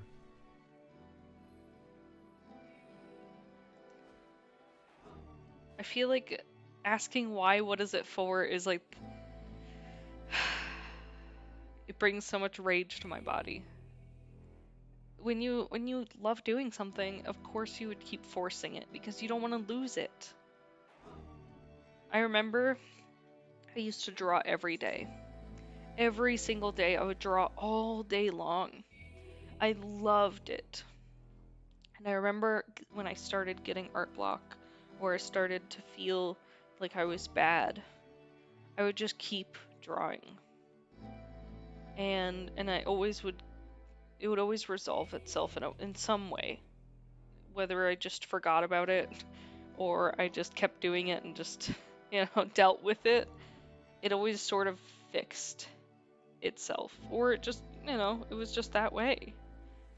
And I remember a couple years ago, I stopped fighting it and I stopped trying when I got art block. And I was like, I'll just take a break until I feel like drawing again. And it's been like 5 years. And now I try to draw and I feel this deep regret that I didn't try harder. So it's weird because I feel like, why did I not try? Why would I not try harder? Why would I just stop? And I know why, but it's that thing of when he says, why does he, like, why is he still making games, or he's still making games? It's crazy. Like, of course he is. He doesn't want to give this up. He doesn't want to lose it. It's something that's important to him. Why would you stop if you love it? Even if it's bad, even if it comes out awful, even if you hate what's happening or it's draining you and you feel terrible. You know? Like, exactly, Taylor. It feels almost painful because it feels like you love this thing and you're now trying it and you feel like you gave it up for so long, and like, how could you, in a way, like you betrayed it. That's how I feel when I try to make art now, is I feel like I had betrayed my love of art by not doing it.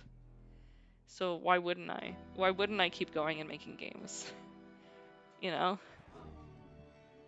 Okay, I'll keep going.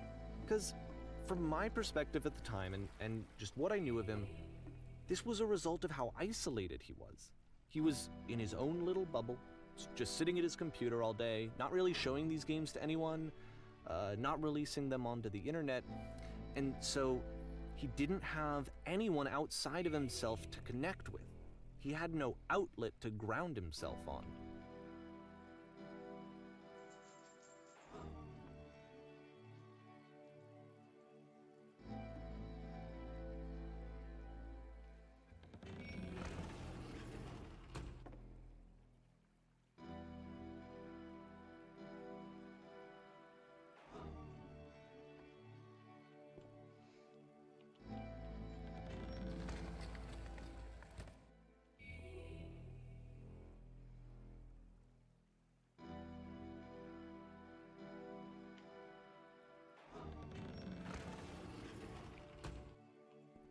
You can't talk yourself out of loneliness.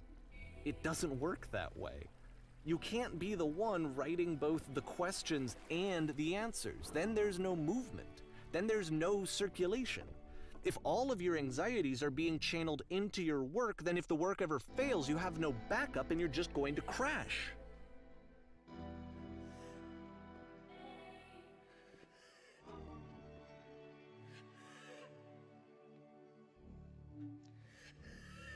You hear the sounds in the background. It feels like a panic attack when I hear this sound. It's that closed in, locked in, just overwhelming emotion.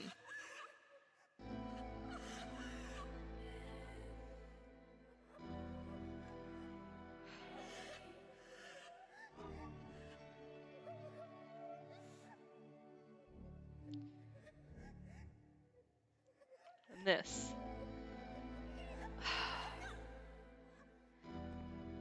I know, this game, guys. I hope you're all enjoying it because I promise I'm not crying, but I'm crying. um, as somebody who's suffered with anxiety and depression and all of these things, I feel this so much. And I love this. And that sounds dumb because it's like this should make you sad and upset, and it does. But at the same time, you have to realize that, like, I feel happy because they were able to put it into something that I couldn't, you know? Like, they were able to portray how I feel. It's so impossible sometimes to portray that. To show people how I feel every day when I go outside. This overwhelming feeling of being closed in a box and being just squished and just traumatized. And being able to show other people this moment is what I experience is insane. It's so important to me. I appreciate this game so much from the depth of my very soul.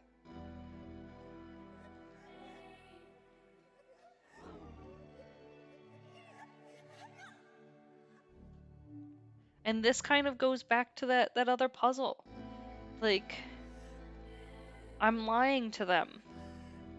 Any of these answers are lying. It's never simple, it's never easy, and it's never effortless.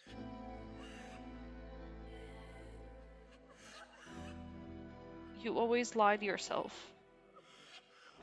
Because it's what you can do to get by. And it's hard because, like, you don't want to lie to yourself because, I mean, it's lying. But at the same time, like, sometimes that's what you need, but sometimes it's not. Finding, like,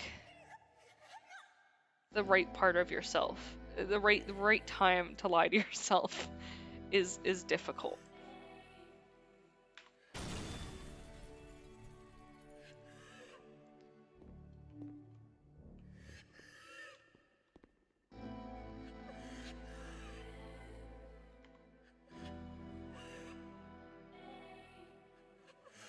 Just don't worry about it and just keep lying to yourself.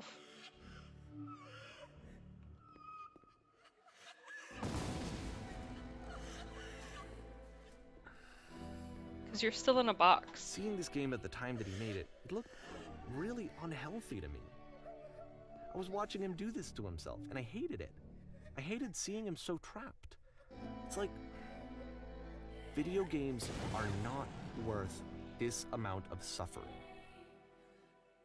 This is someone I really cared about. And I used to get so much joy out of seeing him create. For him to suddenly become angry and frustrated like this, it was the worst thing for me.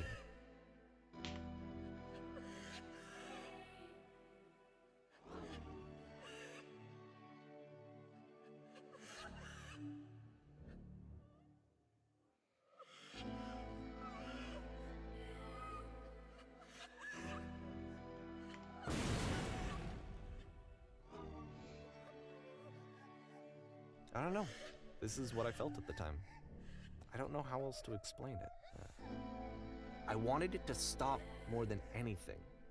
I had never felt so rotten. I needed more than I had ever needed anything for this to stop.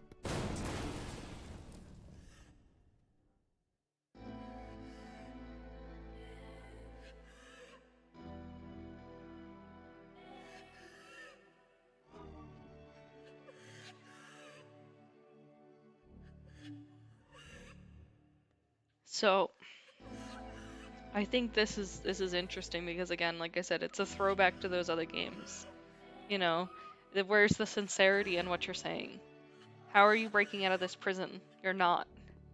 You're still in it. Because you're just lying to yourself.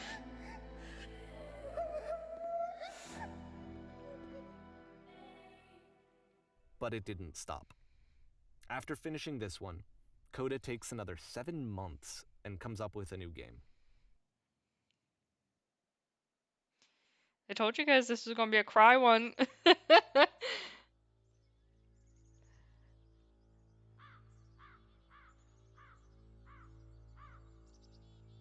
But I feel like this is one of those ones that it makes you feel refreshed afterwards.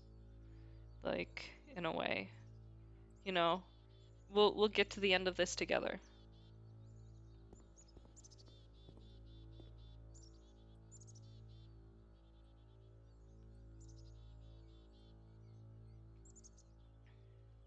I intend to be brutal.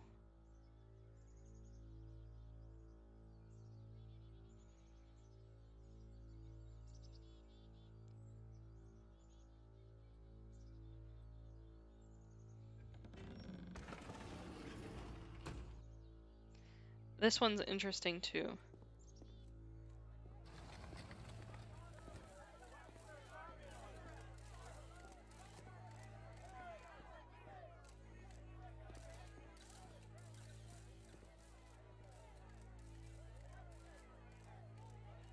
This is another one of those things where it's, oh, hey Conan, we're playing sad games, so you can be big sad here.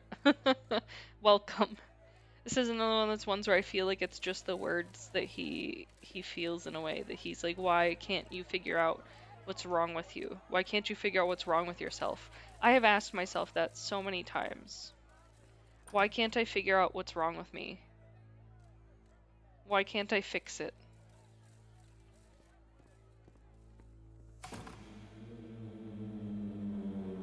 And of course, it's the machine.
I think it's interesting that they put the sound effects of the ocean in the background. when you're obviously in a city. It's almost like it's trying to calm you down from the anxiety and sadness that you're feeling from the prior level.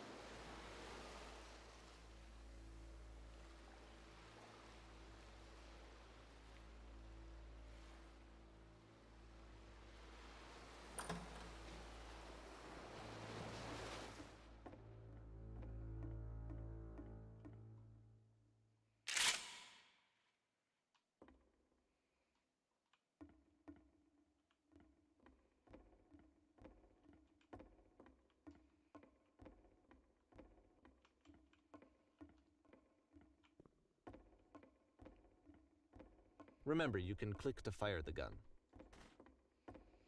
Oh. Thanks for the reminder, dude. I would have not clicked.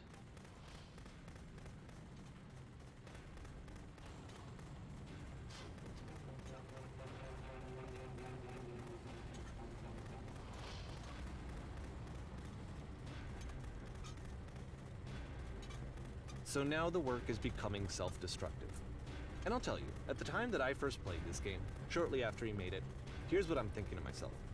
I'm thinking that code is stuck in his own head, and that it's having a very negative effect on him, and that all he needs to do is just start showing his work to people. No. To get some actual feedback on his games. It might get him out of isolation. And so, as I'm thinking this, I realize that I could be the one to initiate it. Because it would never occur to Coda to start actively soliciting feedback, so what if I did it for him? If he could see the difference it would make to have more actual conversations with other human beings, would that bring him out of his mental spiral? Would it give him confidence in himself? Would it bring meaning back into his work?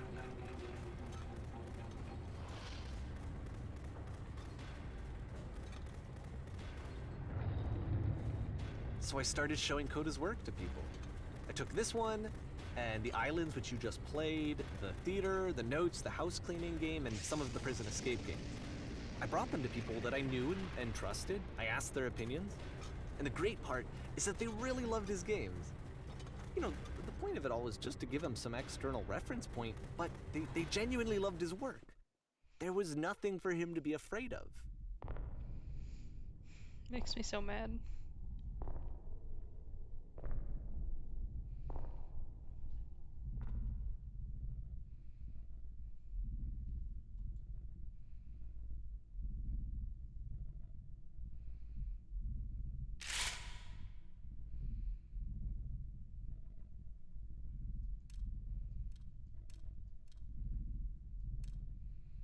I don't want to. Can you see why I felt like this was the right thing to do? Because it's the thing that I always feel like I need, to be told that my work is good, that I am good. When someone really connects with a thing that I've made, when they see themselves purely in my work, there's nothing that feels better. And I got to give that very same feeling to my friend. I did something... I really felt like I'd done something good, like I was a good person. I felt like there was a friend who was in trouble and was unhappy and maybe didn't like themselves, and I could fix it. If I could give him this gift, maybe I could fix the problem. When they told me how much they enjoyed his games, it was the best feeling. It was the absolute best feeling. It made me feel so happy. So beautifully, beautifully happy.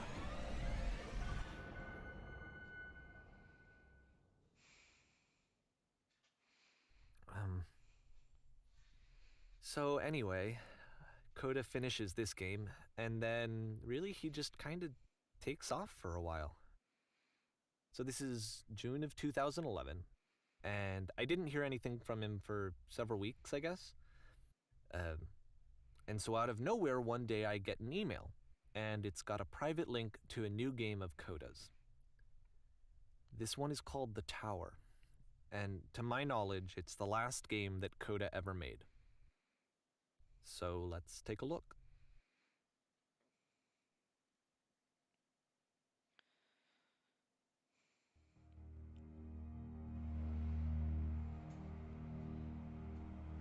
Okay. Welcome, Corey and Heather. We're playing Sad Games. I don't know if you guys have ever seen this game. Corey, if you have not, I really strongly suggest you watch my full playthrough once I post it on YouTube. I think you'll connect with this game similar to how I do. It's really, really special to me. Yeah, this is by the Stanley Parable dev, yeah. So this part, this is so difficult because this is what I was saying earlier, guys, where I was saying when you have depression and a friend is like wanting to help you, but they're like, "Oh, we could just do these things and it'll make you happy." And it's this like frustration of they want to help, but at the same time you're like, "How fucking dare you?" That's how I feel in this situation. That's how I feel the game was trying to portray this. That it was never his place to share these games. These were Coda's private thoughts, these private things, and they were taken and given to someone else that didn't need them, shouldn't have seen them, shouldn't have had them. He shared it with a person that he trusted and he appreciated them, and like it's hard because I can see both perspectives. I feel like I'm a pretty caring person, and it kind of is negative for me a lot of the time. But I also feel like I try so hard to help people sometimes. And it's not always the thing that they need. And you don't realize when you're making that mistake. So it's hard because I do think the narrator was wrong in what they did, but I have difficulty being like super, super mad at them because he was trying to help his friend. He thought he was helping him. And it was the lack of understanding. And it goes back to that thought from that little bubble, or that one conversation where he basically said, I can't figure out how to say the thing. He can't figure out how to say what he needs. He can't figure out how to say what he's feeling, what's going on. And so it's so difficult because he's trying to say it with these games, but then this happens, the secret that he's trying to keep, the thing that he's trying to say without saying it, is now open to the world. Everyone can see it. Everyone can see.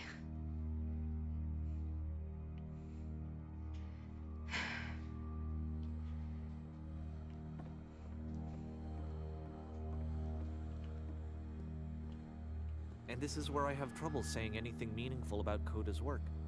Because more than anything else, the tower just feels distant. It feels like it's trying to distance itself from the world. It's a very cold game.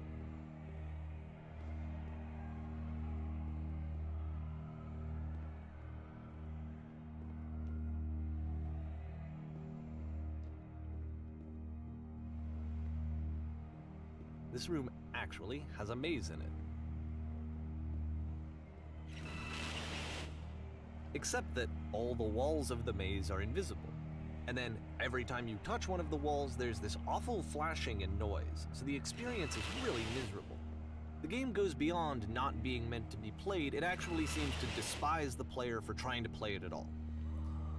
But I do want to show you the rest of the level, so when you're ready to continue, press enter and I'll put a bridge over the maze.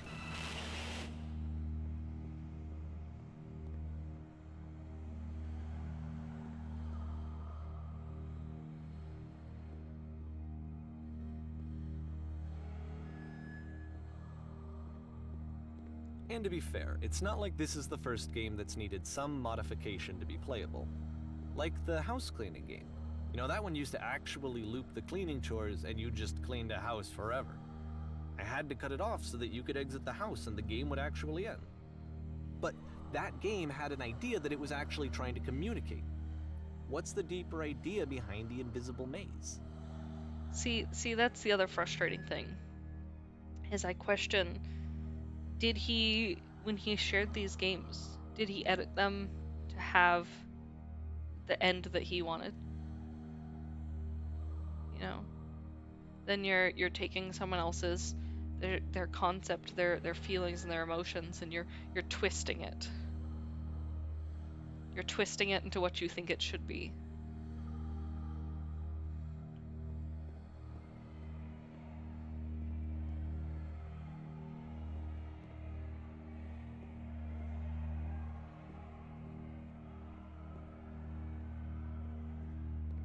The only way past this challenge is to randomly guess the 6-digit code. Like the Invisible Maze, it's frustrating to me, because it's the opposite of everything else that Coda has made. It doesn't encourage thought or engagement. It doesn't ask anything of me, except a lot of my time. If I could have reached him during this time, then maybe I could have asked him, but I couldn't. I still don't really understand why this is here. I'll put the code on the ground for you here, though, so that we can move on.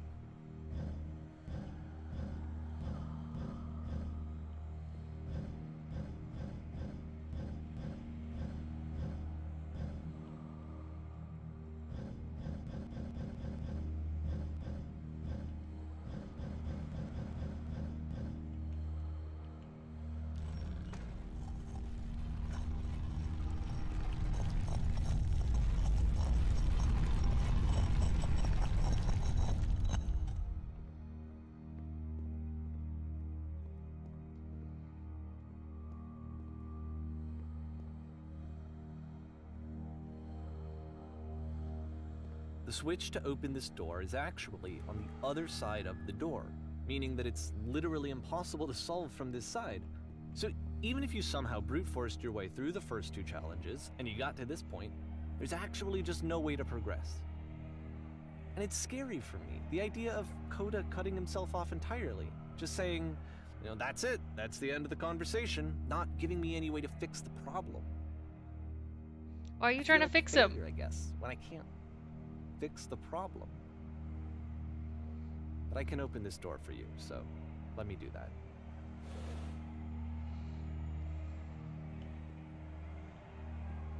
Was I a failure for not understanding this game? I don't know why I would be. It's not like everything needs to have a solution, but I feel it somehow. Oh, are you learning? I feel like I failed, and I don't understand why. I remember, it's June of 2011. I'm playing this for the very first time, and as I'm playing, I'm thinking to myself, I don't know this person. I have no idea who this person is. It wasn't the guy I knew, it wasn't my friend. I had come to so many conclusions from looking at all of his work up to this point, and then suddenly none of them... I had been trying to, though. That was the thing. For years I was trying to get to know him, to understand who he actually was and what he stood for. I asked him so many times to please just tell me what his games mean to him. I asked him please to tell me what the 3 dots mean. And he wouldn't. See, I saw the 3 dots too. You shouldn't. I just felt so strongly that if I could have connected with him, that if I could have somehow made his work my own, that I would finally be once and for all happy. It was that I needed to see myself in someone else. I needed to be someone other than me. But he stopped and left, and it felt somehow like I had failed. Taylor, I'm not sure how much is left in the game. I feel like we're getting close to the end, so I'm not positive. But I need some water too, so I'm gonna do a quick be right back anyways. And we'll take a little break here. And then I'll come back. So I'll see you in just a few minutes, guys.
Okay, I'm back.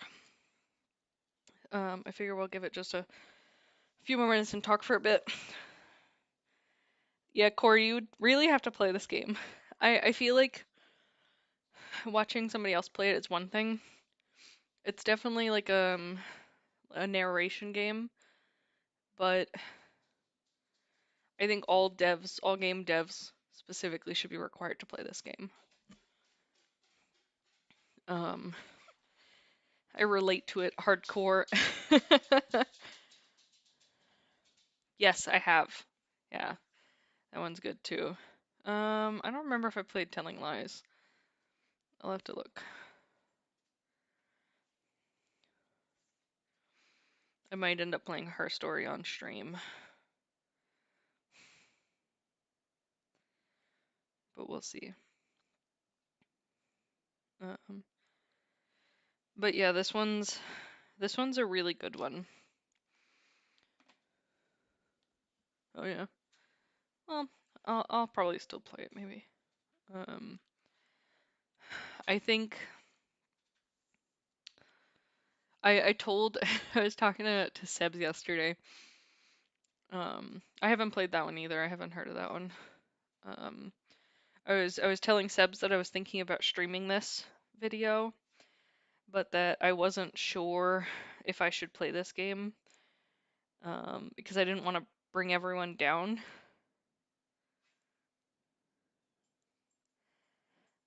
I didn't kill them, Hades, so at least you got that. And you could tell that I was being egged on. Anyways, I didn't want to bring everyone down, but like, I watched somebody play through this game years ago when it first came out. This game came out in 2015-ish, and it was when it was just still new. And I remember crying the whole time. It was like in the midst of me getting my degree in game programming, and I feel like my perspective on making games is so different from a lot of game devs, um, in that I just don't. I said this earlier too, but I just don't like making games for other people. I make games for myself. It's just a coping mechanism for me. It's like, um, what did I call it earlier? It's the box that holds my thoughts and feelings, where I can take it, I can look at that feeling and that thought, and I can put it away so it doesn't continue to spiral and get to me. Um, and so I tend to make a lot of small games or small demo-esque games or almost like a little test games and never like a really full-length game. Um, yeah, I feel bad, Corey, because like I feel like people think that like I hate working with other people on games, but for me it's like games are such making games is such it's such an emotional like thing in a way. It it's your imagination. You have full creative power over it. You can do anything you want. Sorry, I got the sniffles because I've been crying like a little bitch. Anyways, you can do anything you want when you make your own game. And sometimes you just want to make something small, something dumb, something with no real great behind the scenes. Sometimes you make things with great behind the scenes. My final project for my senior class, we made a game that the story was as follows, okay? I know it's going to be dumb, but I still love it and I still find a special meaning in it. You wake up in a bathtub and your arms are gone. Your arms have been removed and you no longer have them. You're naked in a tub of ice. And you try to get out of the tub, but you have no fucking arms. So it's difficult. And you get tangled up in the shower curtain. And that's your clothes for the rest of the game is the shower curtain that's tangled around you. And throughout the game, you have to essentially learn to function without your arms, to progress through these levels, to open doors, to jump to places you can't reach. You have to learn to do everything that you used to know again, to restart from fresh, in essence. You have to learn to pick things up. You have to learn to do things. And then you get special boot power-ups that make you jump higher or make you do interesting things. And at the end of the game, you fight this huge buff man. You're actually in his mansion. That's where you're traveling through the game. You fight this huge buff man with like these huge fucking buff ass arms and legs, and he's like, I had to do it. I had no choice. And you can't win. Um, the point of the game is that you lose when you fight him. And what happens is when you lose, his little brother comes in, and his little brother was born without arms, and they did an arm transplant using your arms so that he could live a normal life and have friends in school. And you realize that, you made it through all of this, and you were able to overcome, and you know now that you can do everything without your arms, like, do you need them? So like things like that, are the kinds of games that I make when I do make like a full-length game. And even that was like a short game. It was just like a short tiny game. I'll post in my Dick server some pictures of some of the characters. You guys will love it.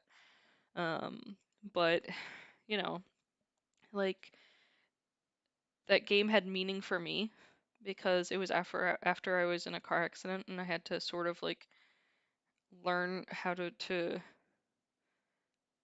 live my life again in pain and deal with things differently than I had done them before.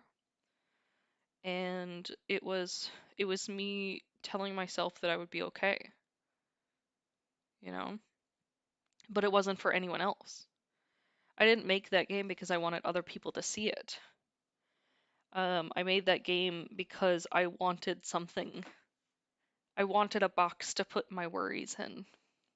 I wanted something that I could say, but this person did it, why can't I? Even if I made them up. Even though it was just an imaginary story. I wanted something to be able to look at and say, I'll be okay. And so like that's a lot of the reason that I make games. I don't like making games for other people. Um, I like making games to make me feel better. Um, so I when I play this game, I feel that. I feel that when he first started making games, he was making games for himself because he wanted to enjoy games. And at some point along the line, he started to make games because he thought that's what other people wanted, and he started to try to make them more for other people. And he lost that will to do that, that want.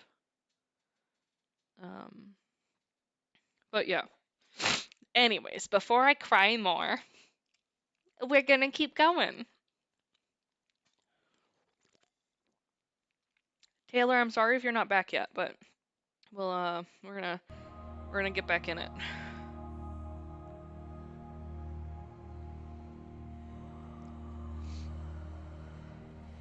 Maybe? Did I break it? No, it's still here. What am I doing? Oh, I was staring into the void. I'm so dumb. Was I going up or was I going down? I think I'm going up because it's a tower, right?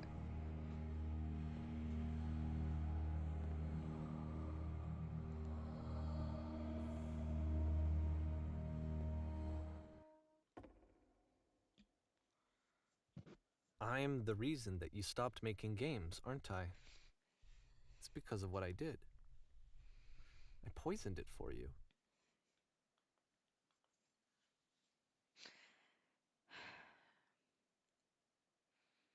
It gets me, you know?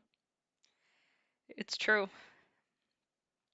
That that weight of somebody else's ambitions on your shoulders can be the hardest thing when making games, I think.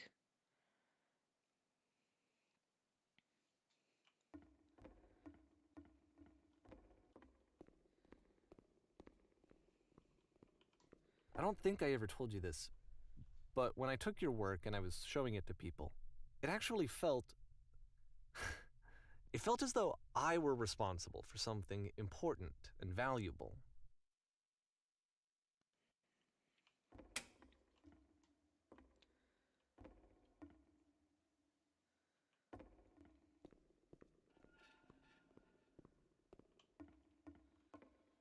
And the people who played them, they treated me like I was important. They really listened and cared about what I had to say. Even though I was showing your work, I felt good about myself. Finally. For a moment, while I had that, I liked myself.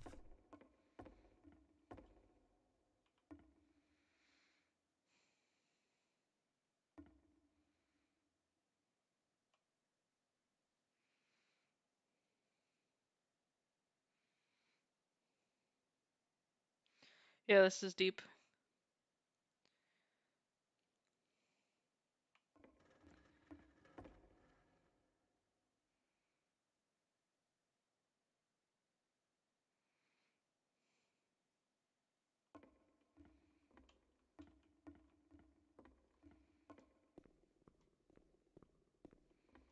And then you stopped, and I didn't have anything left to show people. I just had to be with myself. And as soon as that happened, there was no feeling at all. Nothing. Less than nothing. What does that mean?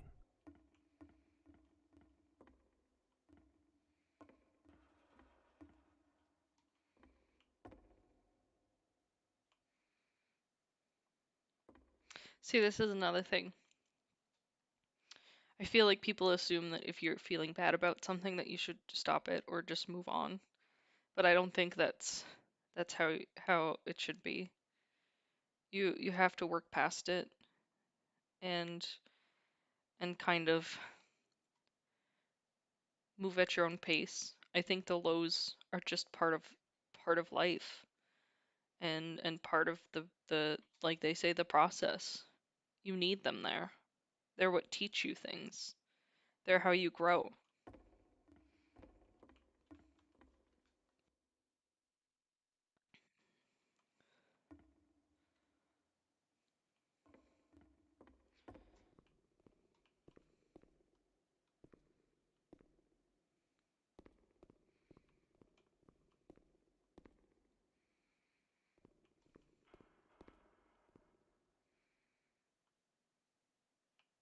I'm afraid that I did something really stupid because I don't like myself.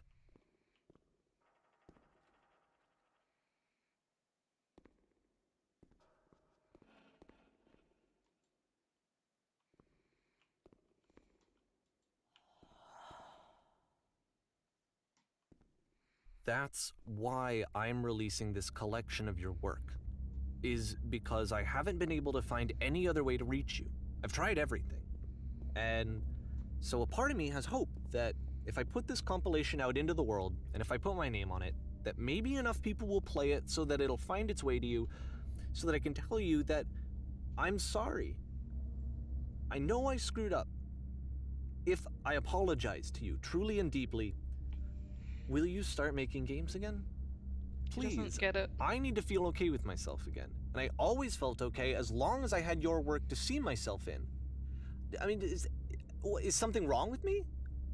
Because I know that I did an awful thing, and I'm doing it again right now. Like, I'm showing people your work, but I can't stop myself from doing it. That's how badly I need to feel something again, like I'm an addict. There has to be something wrong with me. Can I apologize? What if I tell you I was wrong? Will that work? Will that fix it? I don't know. I don't think it will, but there's nothing else that I can do. Just tell me what you want. I'm sorry. I'm sorry. Please, start making games again. Please help me. Please give me some of whatever it is that makes you complete. I want whatever that wholeness is that you just summoned out of nothing and you put into your work. You were complete in some way that I never was. And I want to know I want to know how to be a good person. I want to know how not to hate myself. Please. I'm fading, and all I want is to know that I'm going to be okay.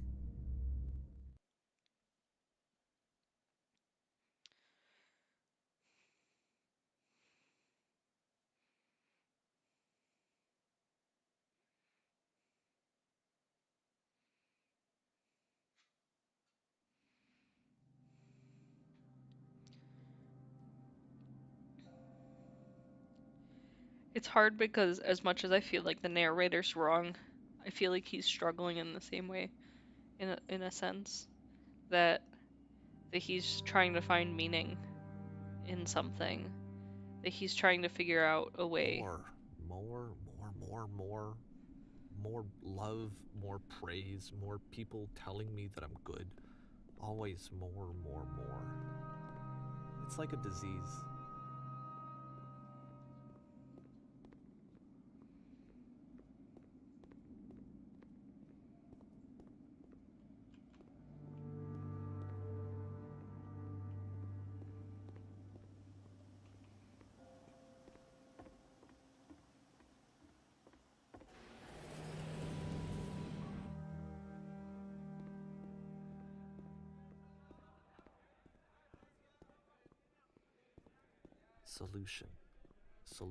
Solution.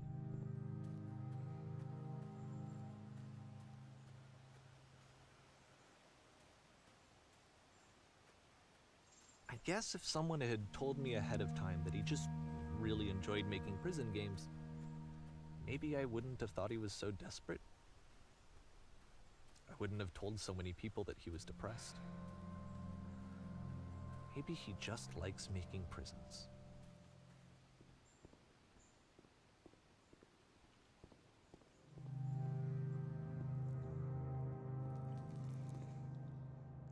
I feel like I've experienced this throughout my life. People trying to find meaning in you, trying to make you mean something more than what, what's actually there.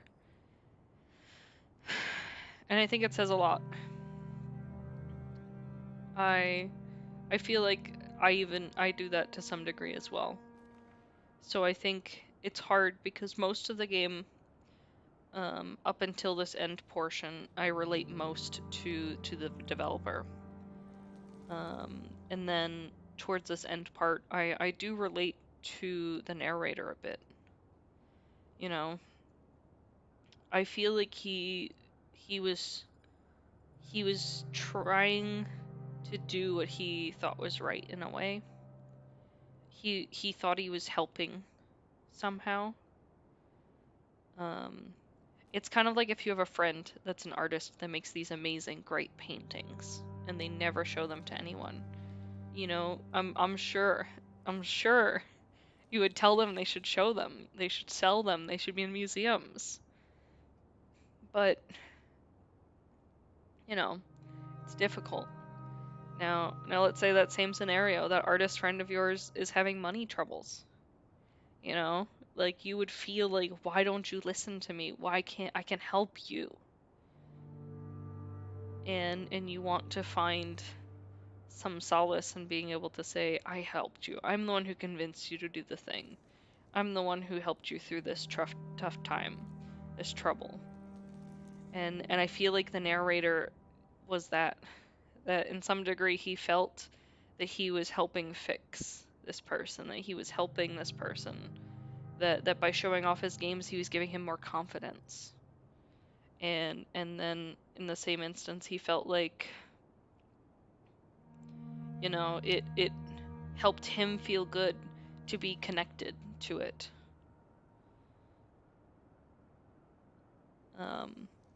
I do think they're both different sides of a coin in a way.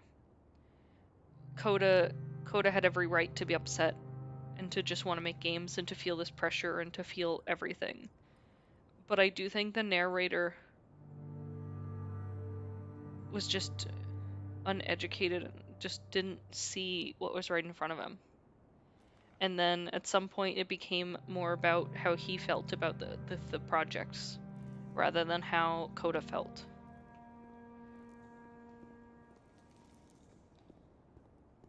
Even now, the disease is telling me to stop.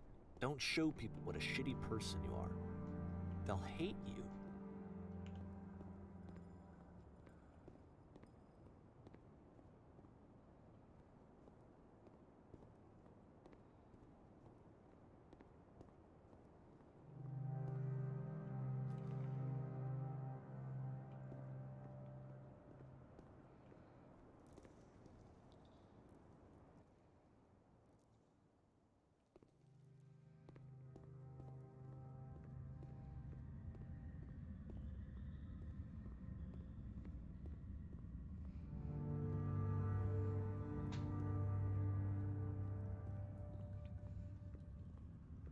If I knew that my life depended on finding something to be driven by other than validation, what would that even be?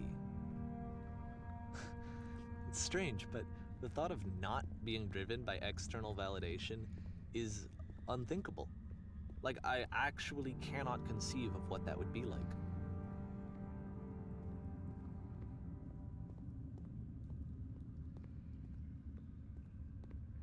I think he has a point there, too. Everyone's looking for some sort of validation in their lives, and some people are just looking in the wrong spots.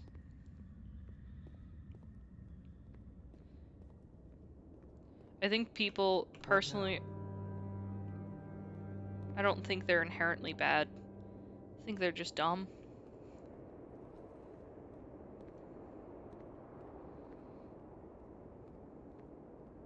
I think I need to go. And I'm sorry, because I know that I said that I would be here and I would walk you through this, but I'm starting to feel like I have a lot of work to do. I have a lot that I need to make up for, and so I'm just gonna... Okay.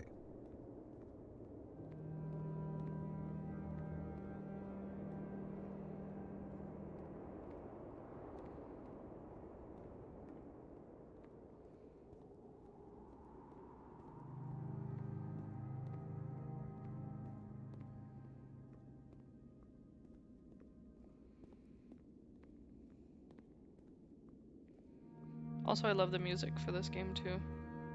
It definitely is very atmospheric and gives you the feels.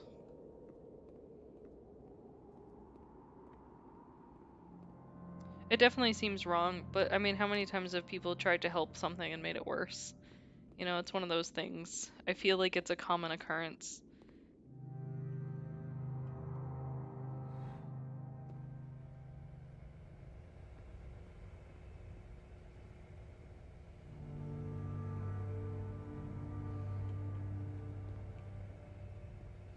I mean, I'm constantly doing things wrong that I think will help, and they just make it worse. So, I don't know. It's difficult.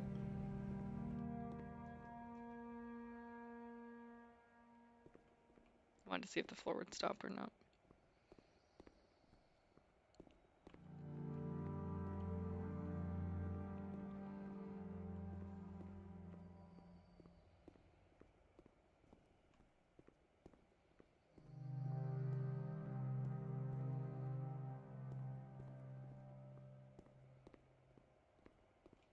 And then this section of this game, being alone with your thoughts to let it all sink in. The way that this game lays everything out, the speed at which the pacing of it, and the way that they give you these brief moments to just sort of roll that thought in your head, to just roll it around in your hands and look at it.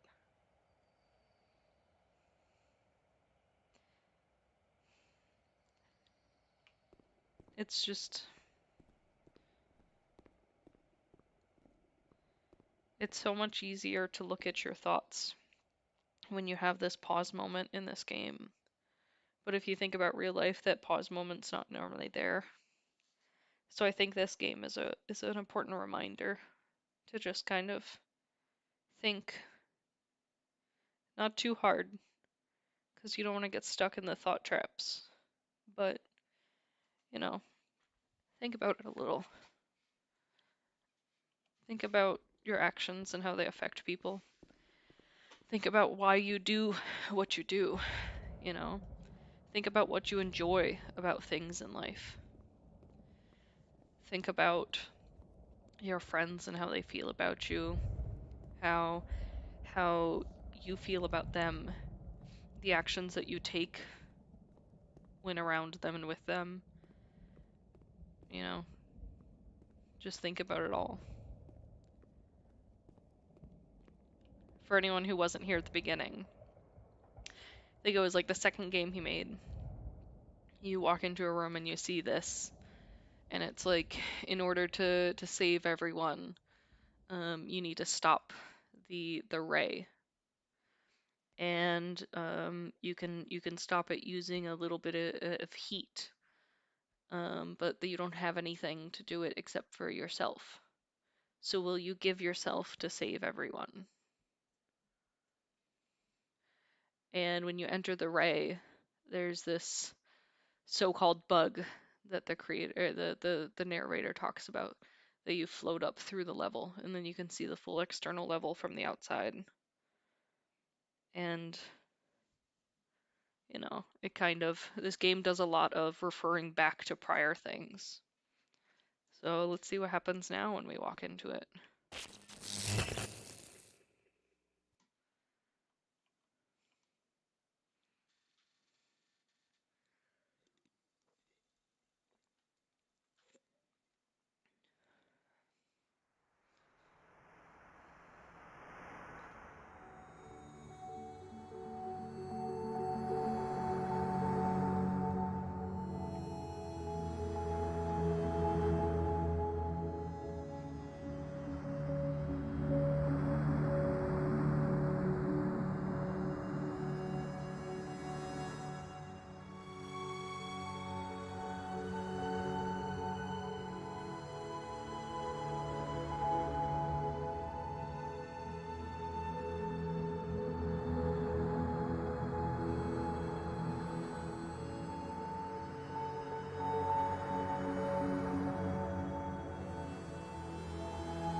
Turn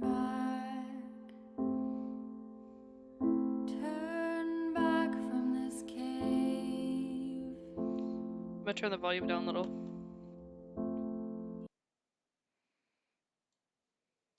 Said, let me prove that I'm brave. No, it needs to turn down more. Sorry, it's still really loud. Okay, it's still really fucking loud. What the fuck? Is that still loud for you guys too? Jesus Christ. Yeah, right, Matt?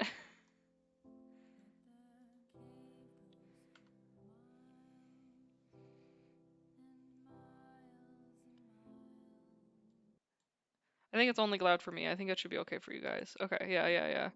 For me it's still like obscenely loud.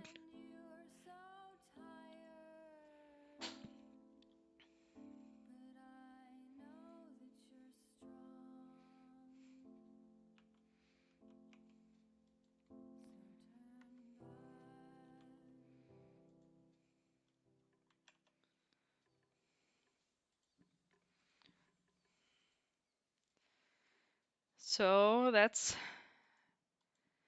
the beginner's guide. 2 hours and 45 minutes. I feel like I went through it pretty slow because we talked a lot, but okay, so let's talk some background on this game. Okay. So when I saw this for the first time, I can't remember which YouTuber I watched play it. I think it was Markiplier. It may have been Jacksepticeye, but I'm pretty sure it was Markiplier. Um, and I remember that he got a lot. He got different stuff from it than I did. A lot of the things that I noticed, he didn't notice in the same way, and a lot of the things that I felt a connection to, I don't think that he really picked up as much, whichever YouTuber I watched, um, because of my background. But even so, I think the way that the game explains it is in such a way that you can relate it to so many other things. Um, they just they did such an amazing job of portraying those feelings. So after I watched the playthrough of it, I remember feeling like I needed to know more. Like I had to know what happened. Who was Coda? Who was the narrator? Why is this game a thing?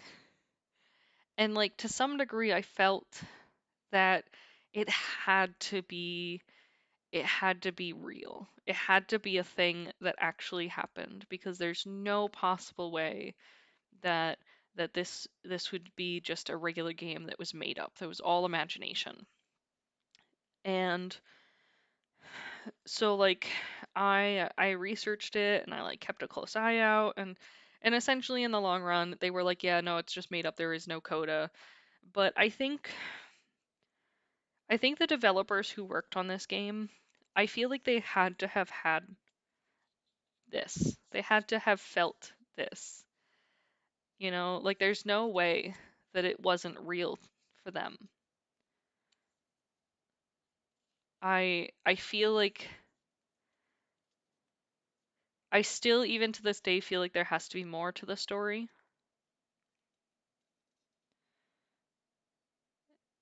I know that it's one of those things where it's like you just want answers, you just need more.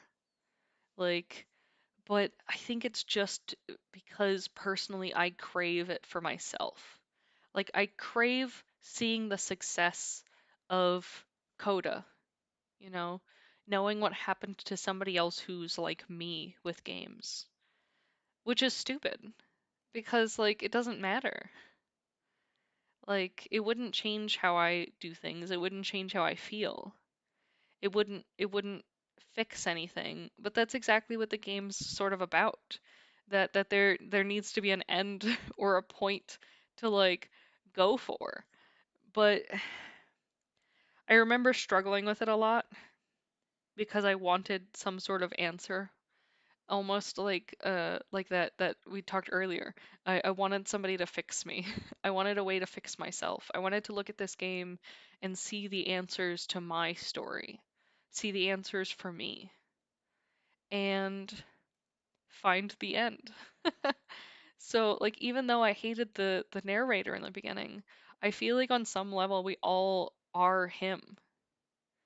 I mean, we talked about a little bit in between that we would basically say, you know, oh, he's such an asshole for psychoanalyzing his friend, but we're doing the same thing.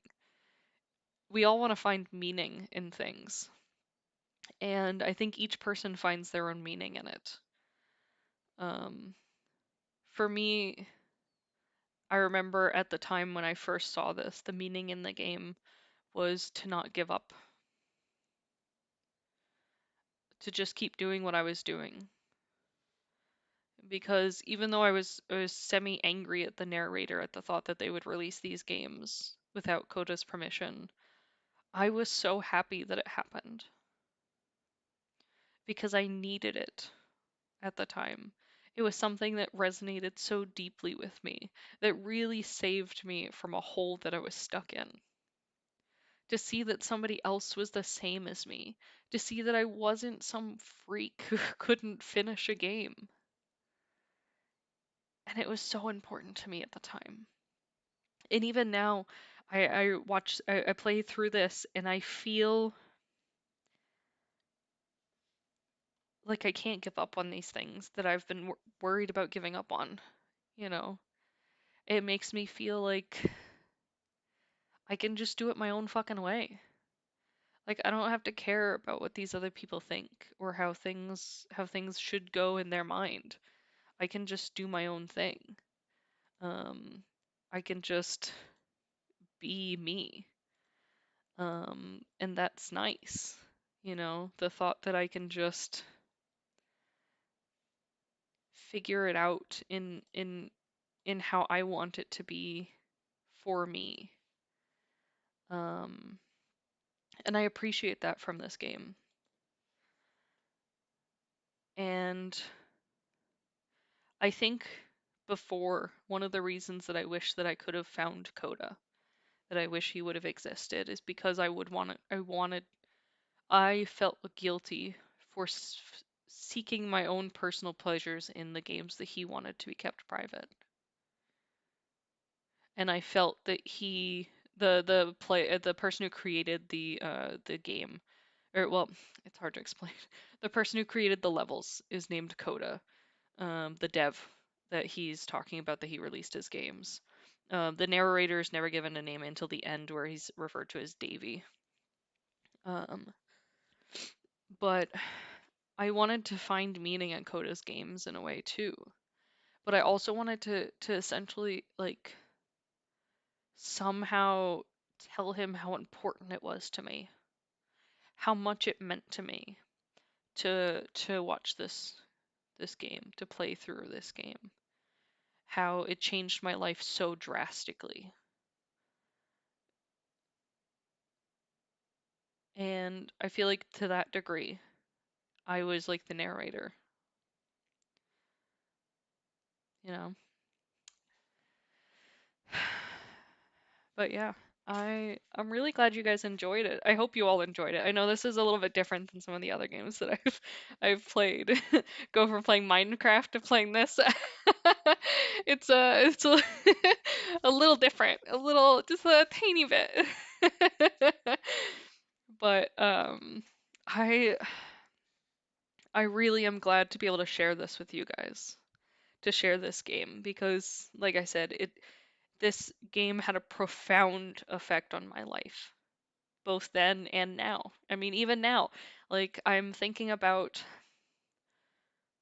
everything, really everything. I'm thinking about everything and how I can do things better, how I can not give up, how I can change things and just kind of just a realization that not everything I do has to be for other people or has to be because of something. I can just do something because I feel like it. Which is nice because that's kind of why I stream. Um, I feel like I'm not necessarily in it for the followers.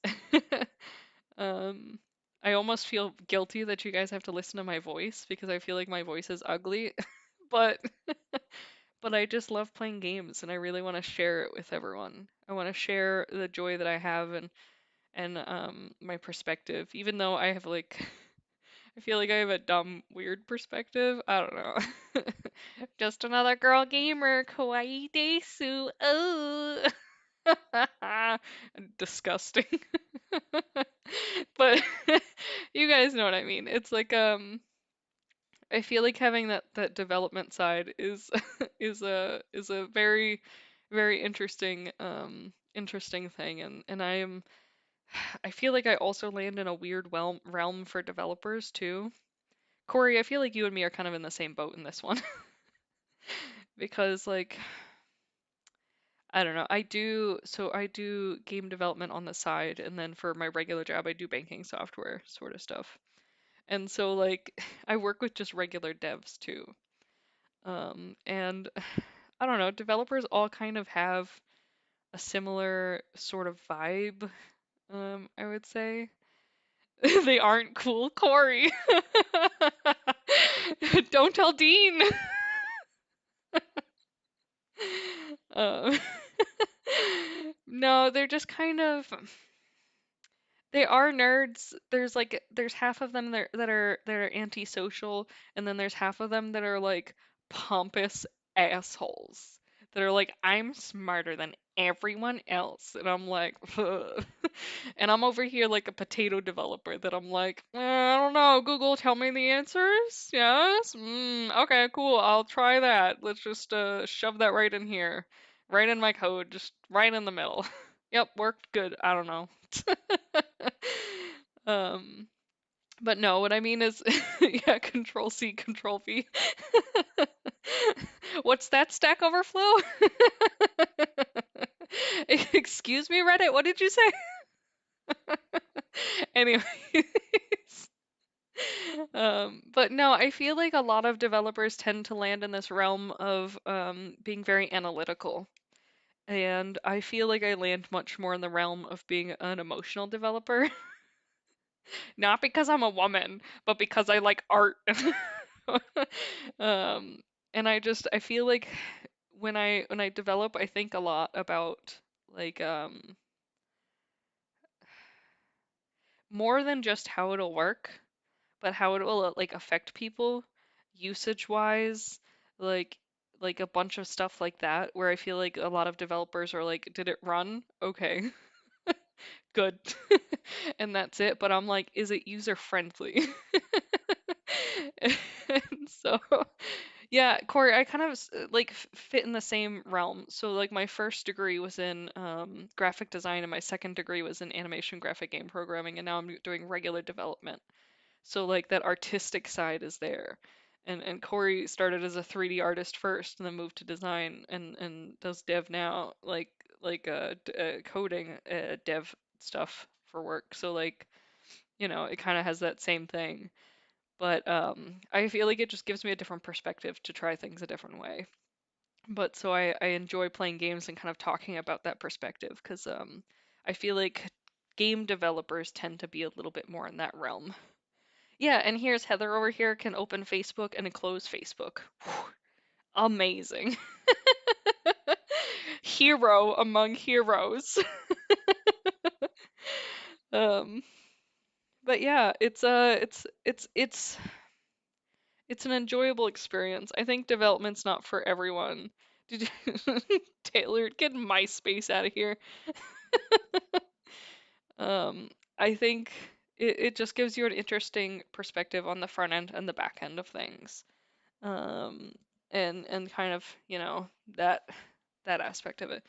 You guys are talking about MySpace. I was talking about Newgrounds the other day with someone, and all of the great stuff from Newgrounds, okay? I do be missing that Newgrounds life. Adobe Flash, why you gone? That was the first software I used to make animations. Flash Player. Ah, I miss it. Um, oh my gosh, you guys MySpacing over here. I cannot. AutoCAD? Gosh, old. Yeah, that's an interesting choice. Um, but yeah, it's what I can say is I am glad to have you guys here. I had a lot of fun with this stream. I really, really enjoyed this one. So we'll try to play some more games like this. Oh, you wanted to be an engineer? That was a mistake. Glad you didn't make that choice. Anyways, we'll play more games like this. We'll talk deeply and feel sad together. I mean, I guess Omori is kind of a sad game too, and it talks deep like, but you know what I'm saying. We'll play some more deep games. Deep gang. That's gonna be my new thing for you guys. I'm gonna be like, yo, Deep Gang, how's it going, Deep Gang? No, I hate it. Never mind. Anyways, that's all for now, folks. We'll go ahead and end it here because we've reached 3 hours and 33 seconds. Perfect. I hope you all have a great Thursday, and I will see you first thing Saturday morning. Bye, guys.